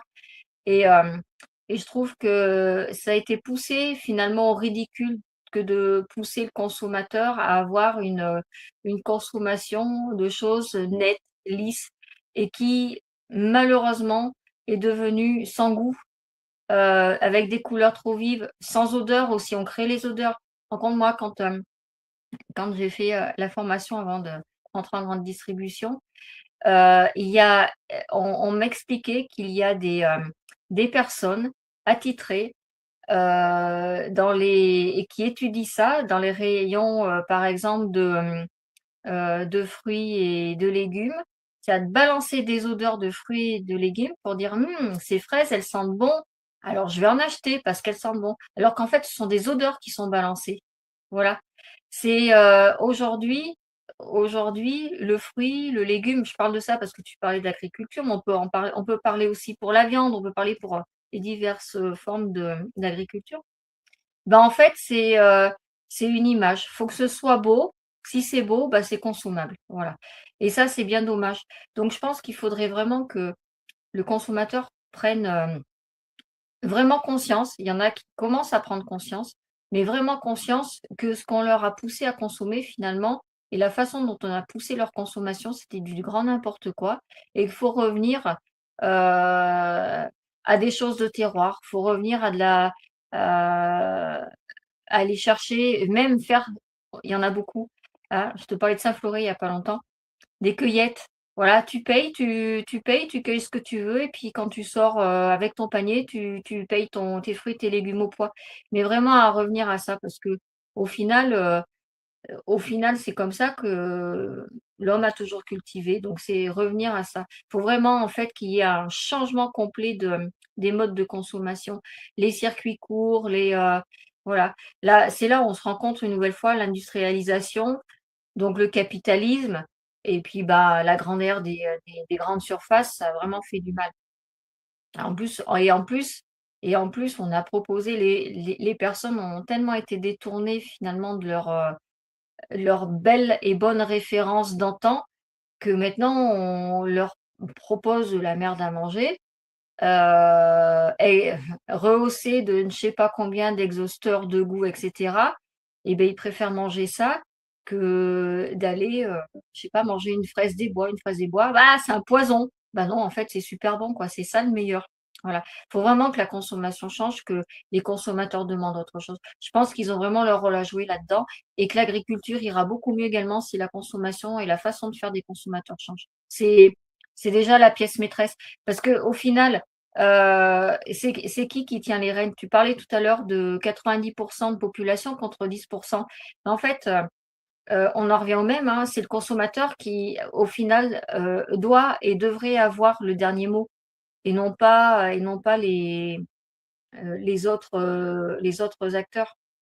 Voilà, donc passer du consommateur, à l'agriculteur en direct, enfin toutes ces choses-là, c'est vraiment, essentiel. Faut vraiment que ça change. Ouais, c'est vraiment ce que je retiens surtout, de ce que tu viens de me dire. Après, c'est clair que, c'est pas dans la violence non plus que les choses, elles bougeront, elles changeront. On parlait tout à l'heure de forcer les gens, non. Je pense qu'il faut apprendre, finalement à communiquer avec eux pour, leur faire prendre conscience de leur responsabilité en tant que consommateurs. Voilà et c'est comme ça que ça changera et heureusement d'ailleurs que, il y a plein de petites structures, des groupements de producteurs qui se lèvent et qui commencent à faire bouger les choses parce que, et puis je dirais même c'est bon signe parce qu'il y en a de plus en plus, il y en a de plus en plus et que, bah, il y a de plus en plus de gens qui sont intéressés, qui veulent retrouver, quelque chose, quitte à payer un petit peu plus cher, mais manger meilleur. Voilà. Mais c'est pas avec la violence en tout cas que tout ça, sera résolu. Voilà. Faut en avoir, conscience, quoi et on peut Encore changer une les fois, choses par, la douceur aussi, hein. encore une fois, la désobéissance civile pacifiste d'arrêter de valider un système qui n'est pas juste, en fait, tout simplement. Mmh. Voilà. Ouais, c'est ça. Et Oui, oui. il y a plein de manières de le faire, en fait, et de manière sage. Ouais, oui, parce que de toute façon, on se rend compte qu'user de violence, finalement, ça mène à rien et ça dessert plus qu'autre chose donc ça sert C'est à c'est pas la peine. contre-productif. Ouais, tout C'est à fait. contre-productif. Mmh. Oui, oui. Bibliquement, on a justement, moi, le témoignage de Joseph qui me parle énormément, en fait. Joseph qui a été vendu par ses propres frères, qui s'est retrouvé en prison, qui s'est retrouvé finalement bras droit de Pharaon. Ça veut dire ce que ça veut dire, bras droit de Pharaon. Mmh. Pharaon a reconnu sa sagesse, a reconnu que il était capable de lui apporter des choses que Pharaon n'avait pas. C'est comme ça qu'il faut agir, en fait. Voilà. Je t'en prie, ma chérie, pour ton enseignement. Et oui. Alors, on avait déjà parlé de l'amour et de l'amour selon la Bible, il y a quelque temps de cela. Et en fait, je voulais revenir sur ce sujet pour décrypter simplement, alors ça va être l'amour selon la Bible, certes, mais ça va être surtout comprendre quelles sont les caractéristiques de cet amour. Donc, je voulais travailler et j'ai voulu travailler essentiellement sur des versets précis dans 1 Corinthiens 13, versets 4 à 7, que beaucoup connaissent, et ceux qui ne connaissent pas vont découvrir, mais il est connu. Et expliquer étape par étape, en fait, on va dire mot par mot, quasiment, ou adjectif par adjectif, ce que ça veut dire exactement, comment il faut le comprendre. Donc, je vais commencer par lire. Non, je ne vais pas commencer par lire 1 Corinthiens. Je vais reprendre l'étymologie du mot amour. Donc, en latin, ça vient du mot amor ou amoris, qui est un dérivé du verbe amare, donc qui veut dire aimer. Amare a deux significations. Ressentir de l'affection ou se rapporte à une idée d'attachement ou de lien affectif profond. Voilà. La base dans l'amour, dans amor ou amare, c'est âme, A-M. Et A-M, en fait, ce sont deux lettres qui font penser au premier babillage des enfants quand ils expriment leur affection maternelle, donc leur affection à leur maman. Et on entend souvent des âmes, âme, ma, âme, voilà. Et en fait, de là vient le latin amor. On peut trouver également une descendance de l'indo-européen. Après, ça s'est un petit peu changé parce que le latin est venu là-dedans. Et donc, dans l'indo-européen, amour, aimer, ça se disait Lub. On le retrouve d'ailleurs dans l'allemand. L'allemand, je crois que c'est Ich liebe dich. Enfin, voilà, on retrouve un peu les mêmes consonances. Quand on dit je t'aime, je crois que c'est ça. Alors, je n'ai pas fait d'allemand, hein, donc je vais me taire, je ne vais pas aller plus loin. Mais donc, cette racine lub, donc dans l'indo-européen, veut dire prendre soin ou désirer. Voilà. On note qu'il y a 4 dimensions de l'amour. Il y a l'amour éros, qui concerne donc le côté passionnel, la passion, le romantisme, l'amour physique, l'amour charnel lié au désir. Il y a l'amour philia. L'amour philia, c'est tout ce c'est l'amour amical, c'est la camaraderie, la tendresse, le respect mutuel. Il y a l'amour storgé, c'est l'affection naturelle, protectrice et familiale. Il y a l'amour agapé, on en a souvent parlé, c'est l'amour universel, spirituel, altruiste et totalement désintéressé. Et ce mot, il est super, super important, désintéressé, parce qu'on va se rendre compte que donc dans 1 Corinthiens, chapitre 13, des versets 4 à 7, cette notion de désintéressement ressort quasiment continuellement.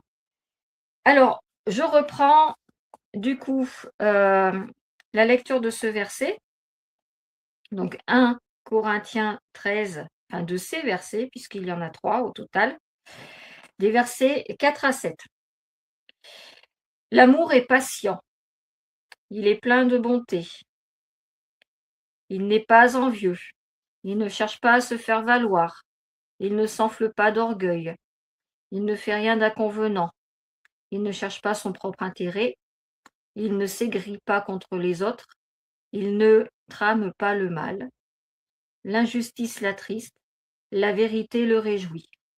En toute occasion, il pardonne, il fait confiance, il espère, il persévère. C'est la version Bible du Semeur que j'ai. Louis II, je préfère peut-être Louis II.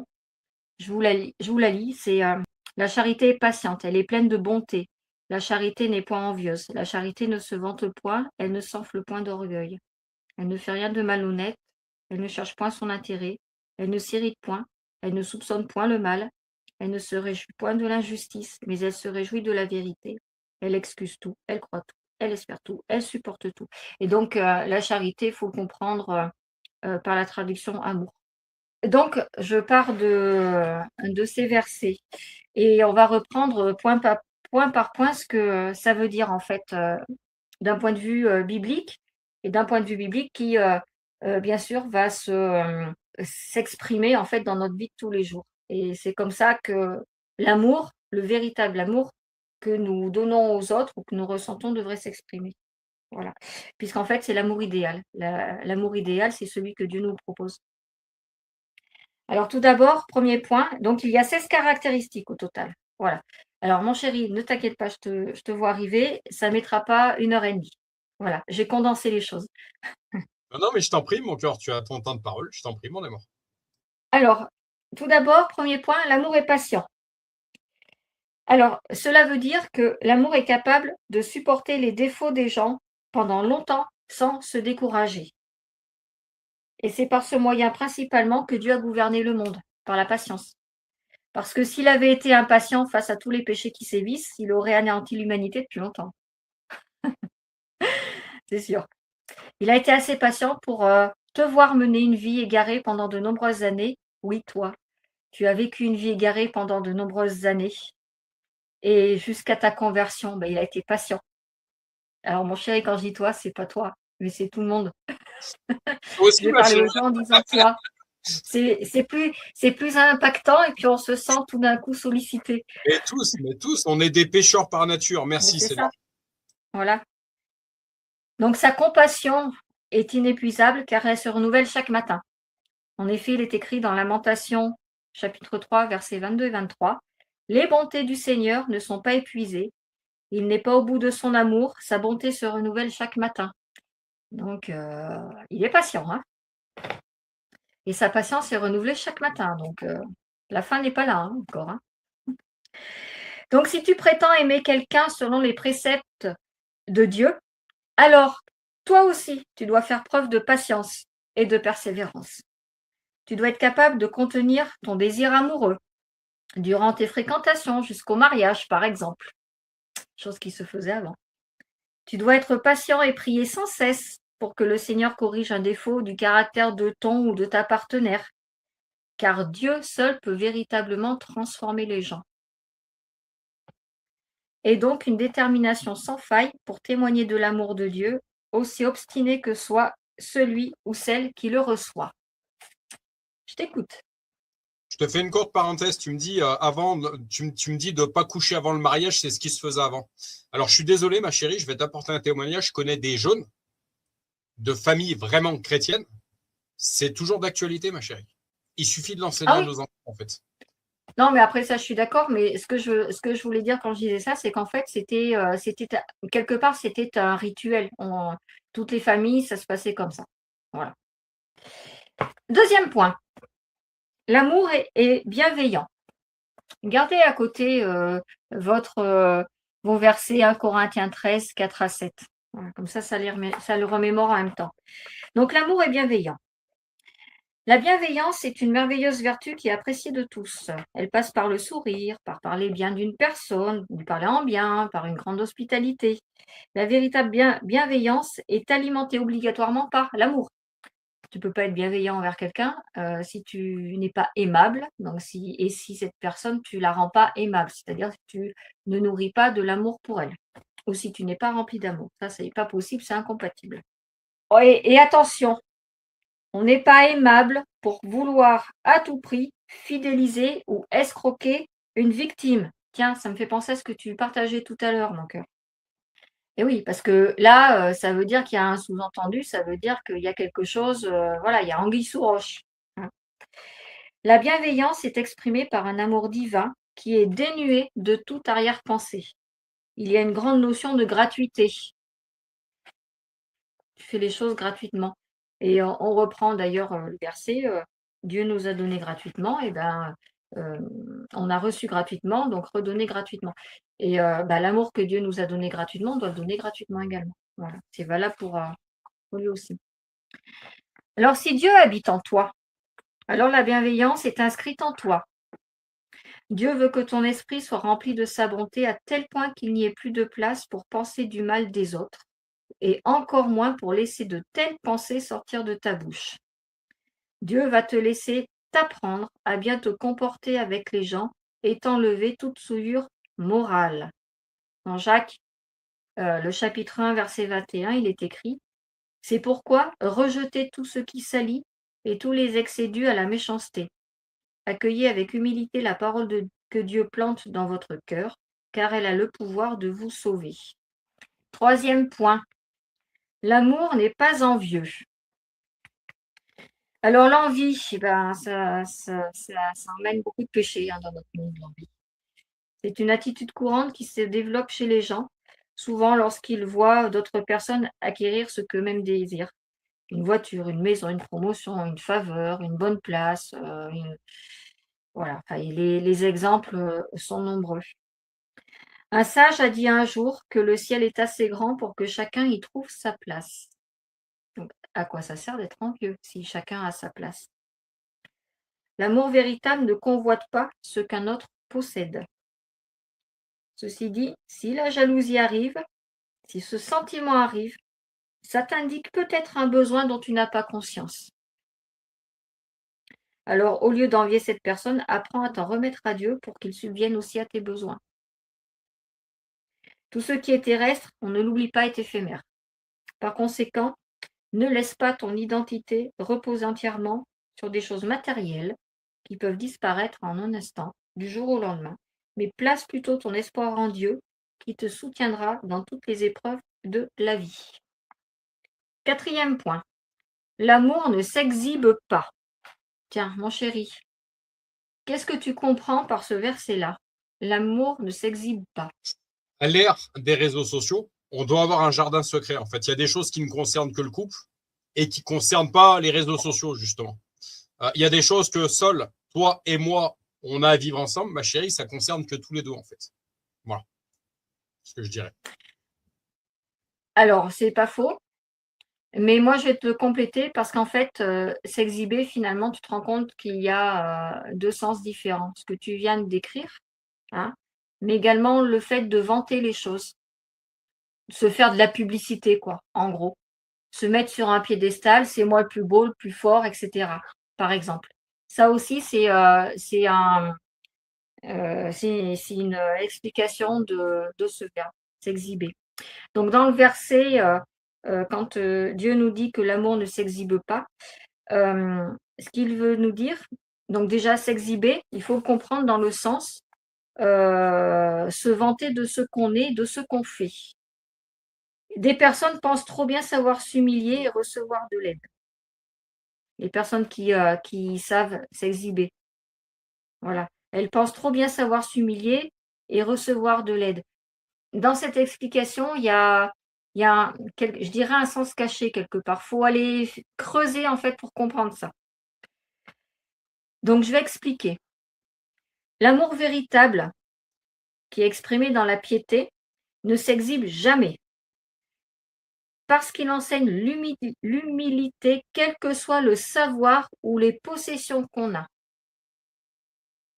Les personnes qui sont dotées de cette qualité sont d'excellents collaborateurs. Elles savent présenter une idée avec tact et sans jamais être insistantes.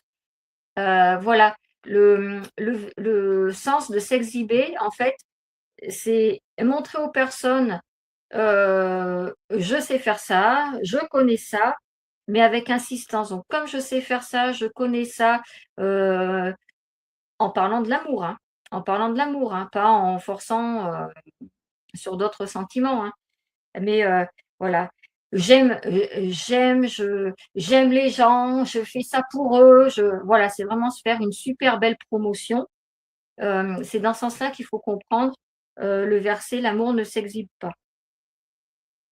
Donc, les personnes, justement, qui n'usent pas de cette exhibition, savent présenter une idée avec tact et sans jamais être insistantes. Pose-toi cette question-là, toi qui me regardes.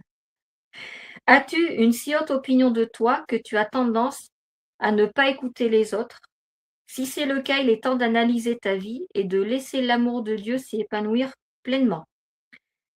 Parce que Dieu te réserve bien plus que ce que tu crois posséder, donc reste humble sous sa main puissante. Voilà. En gros, je fais des choses bien avec amour pour les gens, mais finalement, je vais pas le dire. Je le garde pour moi. Ça reste dans mon jardin secret et seul Dieu le sait. Ça va dans le sens du verset où ta main gauche ne doit pas savoir ce que donne ta main droite. Voilà. Dans 1 Corinthiens, chapitre 8, verset 1, il est écrit: examinons maintenant la question de la viande provenant de sacrifices offerts aux idoles. Il est vrai que nous avons tous la connaissance, comme vous le dites, mais cette connaissance rend l'homme prétentieux. Voilà, il y a le côté prétention. Je cherchais le mot tout à l'heure. Tandis que l'amour renforce la communauté. Voilà, c'est un petit verset qui peut éclairer le fait que l'amour ne s'exhibe pas. L'amour n'est pas orgueilleux. Ça va un petit peu dans le même sens de ce que je viens d'expliquer. Qu'est-ce que l'orgueil? Mon chéri, je te pose la question. L'orgueil, je sais tout, j'ai tout fait, j'ai tout vu, je suis meilleur que toi, c'est moi qui ai raison, toi t'as tort. Non, je suis parfait, toi par contre t'es bourré de défauts. Voilà l'orgueil. T'es bourré de défauts, voilà l'orgueil. Alors, l'orgueil désigne un profond plaisir, une grande satisfaction tirée de ses propres réussites, une opinion excessivement positive de soi-même qui peut mener jusqu'à l'arrogance. Dans ce verset, l'amour n'est pas orgueilleux, cela signifie que quiconque est imbu de lui-même ne manifeste pas l'amour de Dieu envers autrui. Voilà, c'est clair. Ces personnes sont facilement reconnaissables à leur égoïsme exacerbé dans différents aspects de leur vie. Elles font rarement des sacrifices pour les autres et c'est regrettable. La vie n'est pas une course où on est en compétition avec les autres. Donc tu peux laisser Dieu te rendre unique, humble et être une bénédiction pour beaucoup. 6e caractéristique de l'amour dans la Bible, dans ce verset-là, c'est l'amour n'est pas impoli. Bien souvent, les personnes impolies sont aux prises avec des problèmes personnels qui ne te concernent pas, mais elles ne savent probablement pas comment les gérer. L'amour véritable respecte tellement autrui que, quel que soit le problème, il t'apprendra à traiter les autres avec gentillesse, bienveillance, et cela implique la maîtrise de soi. Si toi-même tu es impoli, peut-être n'as-tu pas reçu beaucoup d'amour dans ta famille, peut-être as-tu eu des événements passés qui t'ont laissé des impressions négatives durables. Accepte alors que tu as besoin de guérison. Et Dieu est d'un grand secours. Comprends que chaque personne est précieuse. Traite-la donc avec dignité et ne médis pas autrui. Amen. 7e point. L'amour ne cherche pas son propre intérêt. Beaucoup pensent que le contraire de l'amour, c'est la haine. Mais en fait, non. En réalité, ce qui est opposé à l'amour, c'est l'égoïsme. Dieu, pour démontrer au monde son amour, a donné son Fils Jésus pour qu'il vienne mourir pour tous. Est-ce que tu peux prendre mon cœur, Jean 3, verset 16, s'il te plaît? Je reviens vers toi. Donc, le véritable amour ne cherche pas son propre intérêt. Il privilégie au contraire l'intérêt des autres par rapport à son propre intérêt. Or, cette qualité est l'une des plus rares chez l'être humain. Faire passer l'intérêt de l'autre avant son propre intérêt. Dans Philippiens 2, verset 4, il est écrit que chacun de vous, au lieu de considérer ses propres intérêts, considère aussi ceux des autres. Je te laisse lire, mon chéri. Jean 3, 16. Car Dieu a tant aimé le monde qu'il a condamné son Fils unique, afin que quiconque croit en lui ne périsse point, mais qu'il ait la vie éternelle. Amen. On peut dire que Dieu n'a pas été égoïste du tout et qu'il a laissé les intérêts du monde passer avant son propre intérêt et le propre intérêt de son Fils. Voilà. Une chose que je dis à beaucoup aujourd'hui, c'est que l'amour, c'est un sacrifice. Et oui, c'est ça. Le véritable amour ne cherche pas son propre intérêt, il privilégie l'intérêt des autres par rapport au sien. Or, cette qualité est l'une des plus rares chez l'être humain. Quand tu recherches tes propres intérêts, tu cherches toujours à satisfaire tes désirs au détriment des besoins des autres. Et cela peut engendrer de nombreux problèmes dans tes relations. Face à un dilemme, demande toujours à Dieu ce que tu dois faire par amour. 8e caractéristique, l'amour ne s'irrite pas. Presque tout le monde a ses goûts et ses aversions. Il est donc essentiel de savoir entretenir de bonnes relations avec autrui. Cependant, la Bible affirme dans 1 Corinthiens au chapitre 13, verset 5, que la provocation ne fait pas partie des caractéristiques de l'amour de Dieu.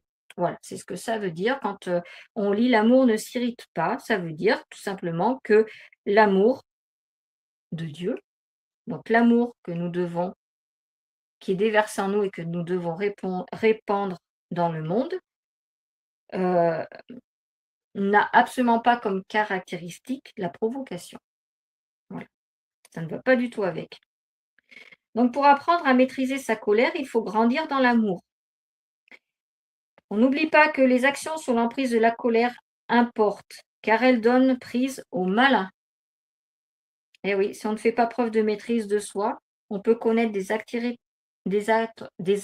regrettables, voire irréparables, perdre de très précieuses relations, perdre des membres de sa famille et bien d'autres choses aussi. Et attention, parce que c'est une porte ouverte au malin, qui est la colère, et d'être sous l'emprise de la colère. La seule solution durable comme thérapie de la colère est de vivre dans l'amour. Parce que quand tu vis dans l'amour et non plus dans la colère, tu deviens indulgent envers les autres, même pour leurs erreurs. Sois patient avec les autres comme Dieu l'a été, car personne n'est parfait. Dans Éphésiens 4, au verset 27, il est écrit « Ne donnez pas au diable l'occasion de vous dominer » au sujet de la colère. 9e point, l'amour ne soupçonne pas le mal. Dans notre monde où la méchanceté est répandue, beaucoup ont du mal à faire confiance. Dans le verset donc, qui nous dit que l'amour ne soupçonne pas le mal, ça nous éclaire en fait sur le fait, et ce qu'il faut comprendre, c'est que ceux qui vivent dans l'amour sont tellement imprégnés de la bonté de Dieu qu'ils n'ont pas la place de penser du mal de qui que ce soit, et encore moins d'en parler, donc, et encore moins d'user du mal. Dieu veut que tu sois parfait dans l'amour. Il sait que cela prendra du temps. Est-ce que mon cœur, tu peux prendre 1 Jean, chapitre 4, verset 17, s'il te plaît. Je reviens vers toi. Donc Dieu veut que tu sois parfait dans l'amour. Il sait que cela prendra du temps. Mais si tu es conscient de ce cheminement, si tu en fais une ambition personnelle, que de grandir et de vivre dans l'amour continuellement, cela t'apportera également toujours un esprit en joie et en paix. Donc, très, très important de demeurer insensible au mal, de ne pas user du mal, de ne pas penser en mal de quelqu'un, mais d'être vraiment dans une bonté extraordinaire. Vas-y, je te laisse lire. Tel il est, tel nous sommes aussi dans ce monde. C'est en cela que l'amour est parfait en nous, afin que nous ayons de l'assurance au jour du jugement. Voilà. L'amour parfait en nous. Dieu veut qu'on soit parfait en amour. Voilà. C'est écrit noir sur blanc. Et c'est oui. pour un apport supplémentaire concernant ce verset, je m'excuse. En fait, je relis la fin. C'est en cela que l'amour est parfait en nous, afin que nous ayons de l'assurance au jour du jugement. Ben, si tu as été rempli d'amour tout au long de ta vie, tu arrives au jugement, tu es sûr de toi en fait. Tandis que si, alors Dieu pardonne, hein, comme tu le disais, c'est un processus. Hein, c'est un processus. Mais si, et moi la chose que j'aimerais rappeler, une chose que j'ai lue un jour qui m'a impacté, le dernier acte que vous allez laisser sur terre va conditionner où est-ce que vous allez passer votre éternité. Et Dieu seul sait quand est-ce qu'il va nous rappeler. Dieu seul sait. Voilà. Donc faire attention à chacun de nos jours, est-ce que je suis dans l'amour ou pas? Tout à fait. Et on n'oublie pas que le premier, le grand commandement de Dieu, c'est aimer. Donc, le 10e point, l'amour ne se réjouit pas de l'iniquité. Alors, certaines personnes se réjouissent quand d'autres adoptent un comportement injuste vis-à-vis d'autrui. C'est un témoignage de la perversité de ce monde. Ouais, oui, il y en a qui sont contents de voir que certains autres font du mal à d'autres. Voilà. Ils en rient même, enfin, voilà. Mais l'amour, lui, ne rêve pas, ne souhaite pas et ne pense jamais à la chute de quelqu'un d'autre, et encore moins si cette personne est croyante. En fait, l'amour veut la réussite de tout le monde, tout simplement.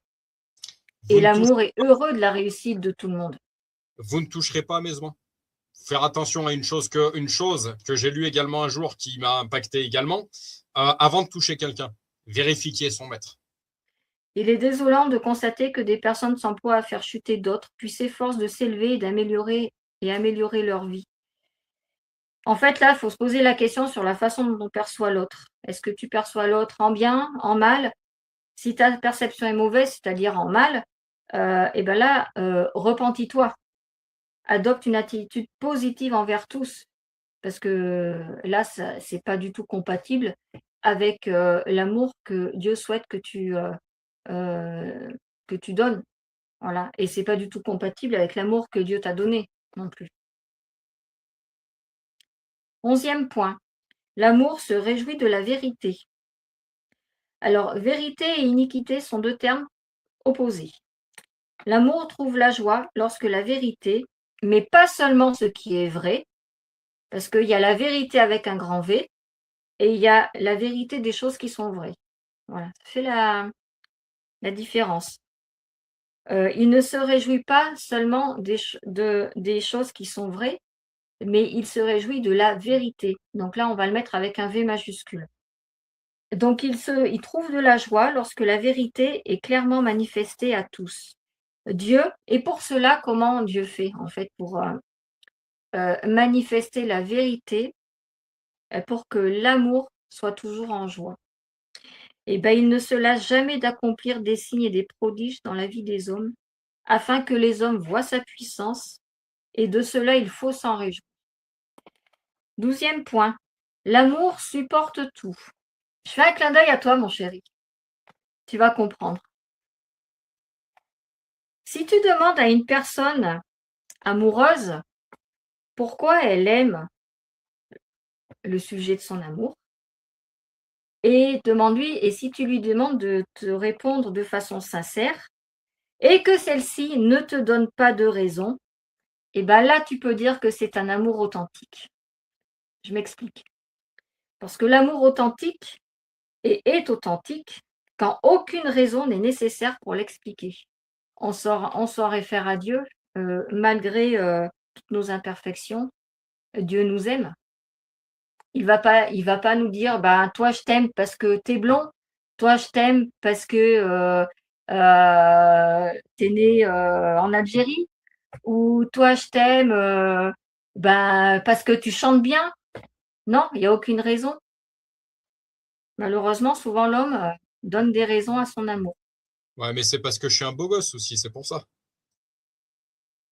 Mais Dieu ne t'aime pas parce que tu es un beau gosse. Et moi, je t'aime pas parce que tu es un beau gosse. Même parce que je suis un Lyonnais qui est venu vivre en Auvergne. Voilà pourquoi. Non plus. Ben non, non, parce que les Lyonnais, il y en a ras-le-bol aussi, hein, au bout d'un moment. Donc, je te fais ce clin d'œil à toi, mon chéri, qui m'a bien souvent posé cette question-là. Donc, je t'ai souvent répondu d'ailleurs, bah, je t'aime parce que je t'aime. Ben voilà, en fait, c'est ça l'amour authentique. On peut affirmer que l'amour authentique n'a pas besoin de raison pour aimer, tout simplement, parce qu'avant de créer l'homme, bah, Dieu l'aimait déjà. Voilà. N'oublions pas que nous exprimons l'amour que Dieu exprime pour nous, et nous déversons aux autres l'amour que Dieu nous déverse. Hein. Voilà. Dieu aime toujours chacun au point d'envoyer de rémunérer des personnes pour ramener les non-croyants à la justice. Quand on lit que l'amour supporte tout, il faut comprendre que l'amour véritable, fortifié par Dieu, est capable de demeurer inébranlable même lorsque les circonstances sont difficiles. C'est ce qui fait la force de tout mariage pieux, surtout à leur début. L'amour peut résister aux épreuves sans faiblir. Ne pas abandonner, n'abandonne pas. Reste fidèle et aie confiance en Dieu. 13e point. L'amour croit tout. C'est fondamental et cela se manifeste surtout chez les entrepreneurs. Parce que là, il y a un gros côté aller de l'avant. Quand on lit cela dans le verset, voilà, c'est par rapport au pas que tu es capable de faire, sans douter. Ceux qui prennent un nouveau chemin dans leur vie, ceux qui créent. Si tu n'oses pas croire si tu n'oses pas croire ce que Dieu t'a révélé, la prophétie ne sera pas annulée, mais elle restera latente et inachevée dans ta vie jusqu'à ce que tu mènes un combat spirituel pour elle. Jusqu'à ce que tu te dises, j'y crois, donc j'y vais, parce que Dieu est avec moi. Tout est possible et aucune parole du Seigneur n'est impossible, mais il faut croire en sa parole et s'y engager pleinement. Si l'amour croit tout, alors il ne connaît pas le mot abandonner. Il ne connaît pas le mot renoncer. C'est pour ça que dans le couple chrétien, le mot divorce, quelles que soient les tempêtes, quels que soient les hauts, les bas, les saisons, avoir conscience également que une relation, c'est des saisons. Le mot divorce n'existe pas et je le brise dans le nom de Jésus. Voilà. Entre tous les deux, ma chérie. Donc ne renonce pas au chemin de foi que Dieu a tracé pour toi. 14e point. L'amour espère tout. Donc qu'est-ce que l'espoir, mon chéri? L'espoir, alors il y a quelques années, j'étais dans le désespoir. Aujourd'hui, je suis beaucoup plus dans l'espoir. Comme je dis aux gens, aujourd'hui, j'ai une éternelle espérance, en fait. L'espoir, c'est l'espoir que malgré la situation dans laquelle tu es, malgré ce que tu vis, malgré ce que tu vois, les choses vont changer. Voilà, c'est un très beau mot. Tout à fait, c'est ce sentiment d'attente, en fait, qu'on a, d'attente, de désir que quelque chose se produise. Et bien sûr, le contraire d'espoir, c'est ce que tu viens de me dire, le désespoir. Le désespoir est la principale cause de la dégradation de la santé mentale. Donc, Je suis il vaut mettre... bien là pour confirmer les choses et pour le témoigner s'il faut. Et ouais. Donc, il vaut mieux être dans l'espoir que dans le désespoir. Amen. Quand l'amour de Dieu habite en nous, on est doté de cet espoir. Et la bonne nouvelle, c'est que Dieu ne nous décevra pas. Et oui. Donc, on peut avoir de l'espoir. Dans Romains 5,5, il est écrit « Cette espérance ne nous déçoit pas, car Dieu a répandu son amour dans nos cœurs par le Saint-Esprit qu'il nous a donné. » Et donc, l'espoir se manifeste par l'amour, et l'amour manifeste l'espoir. Il faut comprendre que Dieu est toujours fidèle, qu'il n'agit pas toujours quand nous l'attendons, mais il n'est jamais en retard, toujours à l'heure, mais toujours à son heure. Mais quoi qu'il arrive, il faut avoir cet espoir, cette espérance que ce que l'on espère va se produire. Encore plus, ce que tu espères, tu le demandes dans la prière, et ben voilà, comme le dit le verset, tu pries, tu crois que ça a été reçu et tu le verras s'accomplir. Donc, n'abandonne pas le problème que tu as, parce que Dieu va assurément le résoudre. Place ton espoir en Dieu, parce que Dieu est immuable. Mais ne place pas ton espoir en un homme, parce qu'un homme est susceptible de changer du jour au lendemain, en un instant. Et reste engagé envers la parole de Dieu. Je demanderai mon cœur de prendre Nombre 23, verset 19. Je reviens vers toi. Et ouais, sentiment très, très beau, ça c'est sûr, l'espoir, parce que il y a aussi un petit proverbe qui dit que l'espoir fait vivre, mais quelque part tout à fait, parce que ça permet de continuer d'avancer, même quand les choses sont difficiles, et ça permet de se donner les moyens aussi de pouvoir atteindre les objectifs. avec l'aide de Dieu. Et c'est clair que si tu confies tes problèmes, si tu confies tout dans la prière, la solution au problème sera trouvée. Vas-y, je te laisse lire. Nombre 23, 19, donc, Dieu n'est point un homme pour mentir, ni fils d'un homme pour se repentir. Ce qu'il a dit, ne le fera-t-il pas? Ce qu'il a déclaré, ne l'exécutera-t-il pas? Voilà.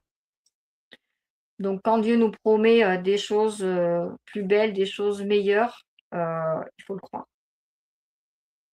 D'ailleurs, l'amour croit tout. Il espère tout, il croit tout. 15e point et avant-dernier point. L'amour endure tout. Dans le mot endurance, on va tout de suite penser à la persévérance. Qu'est-ce que la persévérance? Eh bien, la persévérance, c'est, mon chéri, Avec vous, mesdames, il en faut de la persévérance. on peut retourner les choses. La persévérance, c'est de ne jamais rien lâcher. Alors, je dirais, c'est à côté de la persévérance, oui, ne jamais rien lâcher. Mais pourquoi ne jamais rien lâcher? Parce On qu'il y l'a a une vu, promesse derrière. Il y a une tout à promesse l'heure. derrière tout ça. Et je te dirais une chose que le pasteur Pierre-Emmanuel Jean m'a dit un jour, nous concernant tous les deux, il n'y a que celui qui a semé, celle qui a semé, qui peut récolter, en fait. C'est-à-dire que en continuant, malgré les situations, encore une fois, les épreuves, les hauts, les bas, etc., il y a une récompense qui est derrière tout ça. Ouais. Voilà, il y a une récompense qui est derrière tout ça, tout à fait. Et l'endurance, la persévérance, c'est ne jamais rien lâcher. Mais pour ne jamais rien lâcher, il faut être doté d'une patience extrême. Et la persévérance, c'est ça.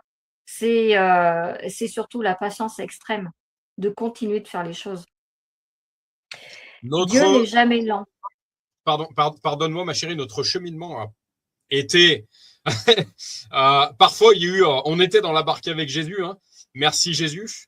Le cheminement n'a pas été d'un long repos, mais aujourd'hui, ce que je déclarerai devant tout le monde et sur cette chaîne YouTube, c'est que je ne regrette absolument rien, parce que je constate que je suis beaucoup plus patient qu'il y a 10 ans en arrière. Merci Seigneur.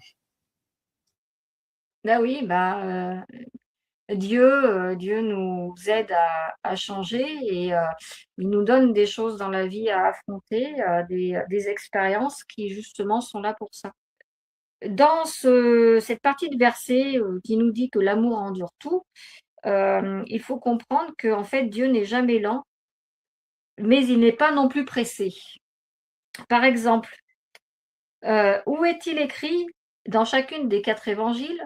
On redit quels sont les évangiles. Donc, il y a Matthieu, Marc, Luc et Jean. Où est-il écrit quelque part que Jésus a couru? Nulle part. Voilà, parfaitement, nulle part. Jésus marchait le plus souvent, quelle que soit la situation, même dans les situations les plus compliquées. Cela nous enseigne en fait que l'amour triomphe de tout. Pourquoi? Parce que la situation est compliquée, c'est pas grave, je vais pas courir. Je vais continuer de marcher. Voilà. Mais j'avance avec persévérance, j'avance avec croyance, avec espoir, j'avance avec patience, je supporte, etc., etc. Tout ce qu'on vient de voir tout à l'heure. En fait, Dieu n'a pas. quand tu cours, tu peux t'essouffler, en fait. Sauf que quand tu marches toujours de manière constante, t'es pas essoufflé, donc tu continues, en fait. Et il y a des choses qui sont beaucoup plus facilement réalisables quand on prend le temps de les faire plutôt que quand on est pressé. Précipitation, pas signe de sagesse, nous dit la parole. Voilà, tout à fait. Dieu n'a pas programmé ta vie pour qu'elle fonctionne comme un robot. Ben non. Il faut simplement avoir un esprit persévérant, même si ce monde nous pousse à aller vite et toujours plus vite. C'est-à-dire, en fait, il faut être doté d'une patience extrême à toute épreuve. Parce que là où la patience extrême disparaît, en fait, tu persévères pas, tu continues pas, tu laisses tout tomber, tu lâches tout, tu ne vas pas avancer, et puis au final, tu vas peut-être bien te casser la gueule et puis pas aller là où Dieu voulait t'emmener. Voilà. Alors que des fois, tu étais tellement proche du but. En plus, mais ça, tu ne le sais pas. Et le dernier point, l'amour ne périt jamais. Et non. Tout le monde redoute l'échec et aspire au progrès. Certains même affirment « je ne connais pas l'échec ». Quelle belle preuve d'optimisme, n'est-ce pas?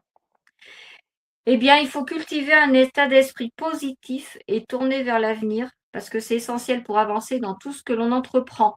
Ça va dans le même sens de ce que je venais de dire en parlant de la persévérance. La vie est pleine d'enseignements. Et il arrive à tous d'échouer, de décevoir, d'avoir des pertes, d'avoir des revers, etc., etc. Quand l'Écriture affirme que l'amour ne périt pas, cela signifie que Dieu ne faillit jamais. Il enseigne à planifier et à gérer sans jamais faillir. Et n'oublie pas, toi qui es derrière ton écran, que si Dieu ne faillit jamais, qu'il enseigne à planifier et à gérer sans jamais faillir, ce sont des choses que tu dois faire également vis-à-vis des autres. Tu as du mal à respecter certaines attentes et à tenir tes engagements, ce n'est peut-être pas un défaut d'attitude, mais plutôt une immaturité dans la compréhension de l'amour de Dieu. Nourris-toi de l'amour de Dieu, propage-le, contamine-en le monde. Pour terminer cette explication qui nous dit que, ce verset qui nous dit que l'amour ne périt jamais, on peut lire 1 Corinthiens, la suite d'ailleurs, 1 Corinthiens, toujours au chapitre 13, mais le verset 8, qui dit que l'amour est éternel, donc ne périt jamais. Les messages divins cesseront un jour, le don de parler en des langues inconnues prendra fin, la connaissance disparaîtra. Mais l'amour, lui, est éternel. Voilà. Et en fait, ça nous enseigne également que si tu as fait preuve d'amour envers une personne, à un moment donné, cet amour, il doit toujours être là. C'est pas parce qu'une personne t'a déçu, t'a fait une crasse, que tu dois plus l'aimer. Tu as décidé d'aimer cette personne, tu l'aimes, tout simplement, et tu l'aimes de façon éternelle. Tu supportes tout, tu es patient, tu es persévérant, etc., etc. Toutes les qualités que qu'on a pu voir tout à l'heure dans ce verset, dans ces versets. Voilà. Donc l'amour divin, c'est vraiment un amour qui dépasse tout. Et Dieu nous appelle.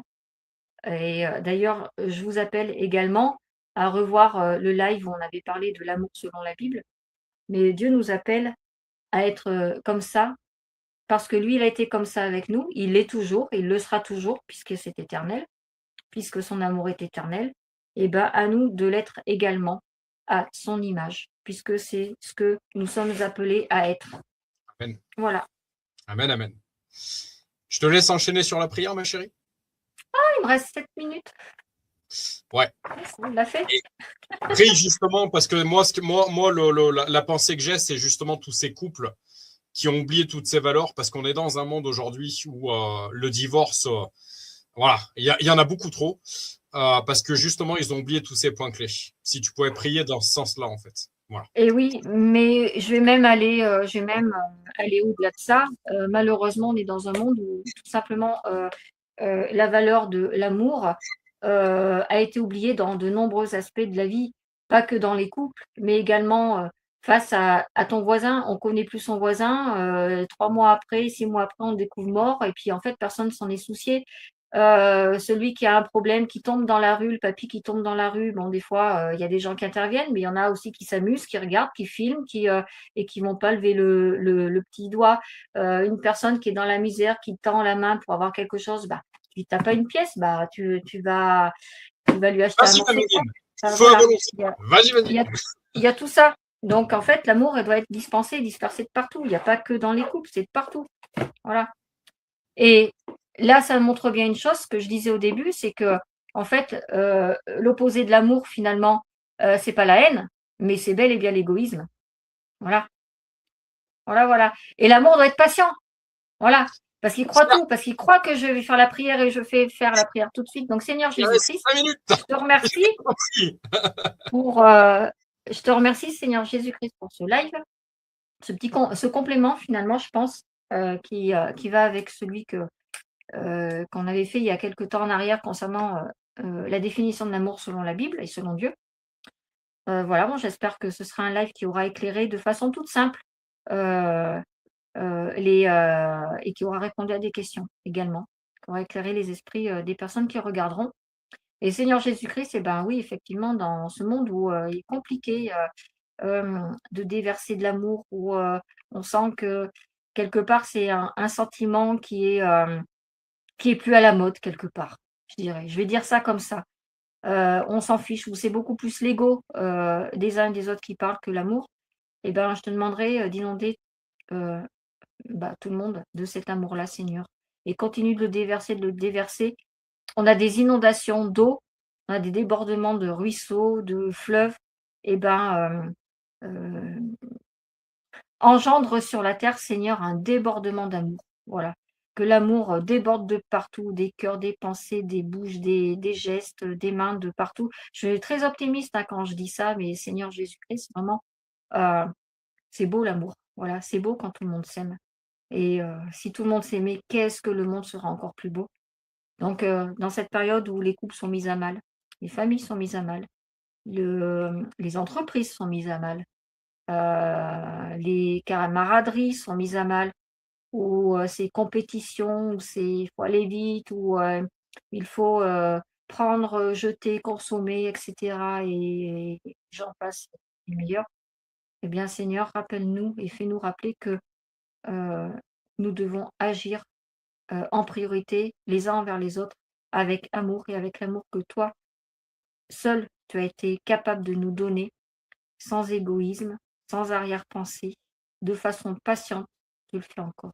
Et remplis-nous de cet amour pour qu'on soit tous capables de le déverser également. Je prie pour ces couples en difficulté, Seigneur Jésus-Christ. Je prie pour ces familles en difficulté, Seigneur Jésus-Christ. Je prie pour toutes les personnes qui ont ce manque d'amour, qu'elles viennent le chercher vers toi, puisque toi, tu en débordes, et elles en déborderont également. Et Seigneur Jésus-Christ, je voudrais te remercier pour le travail en particulier que tu as fait en moi, parce que tu m'as vraiment inondée de ton amour. Et quand je lis la Bible, je le comprends de plus en plus. Et j'aimerais, Seigneur, que quelque part, tu sois fier de moi, parce que tous les jours, quand je me lève, j'ai ce mot dans ma tête, c'est le mot amour, et j'essaye d'être le plus aimable et d'aimer le mieux possible toutes les personnes que je croise. Voilà. Merci Seigneur pour ce que tu es et pour ce que tu fais de nous. Amen. Hélène, moi, la chose que je voudrais dire, tu es merveilleuse. Tu es merveilleuse. Et la chose que j'aimerais te dire, c'est que la définition de l'amour, justement, te va parfaitement. Je te l'ai dit dans les coulisses, je te le dis en pleine place publique. La définition de l'amour te va parfaitement. Voilà. Tu portes cet amour. Merci mon chéri, cela me réjouit. Et je vais descendre tout de suite du piédestal que tu viens de me mettre. Voilà. Je te laisse prier. Amen, amen. J'ai pas le temps, ma chérie. J'ai pas le temps. Eh bien, tu prieras ce soir. Voilà. Amen. Soyez tous puissamment bénis dans le nom de Jésus. Amen et amen. Amen.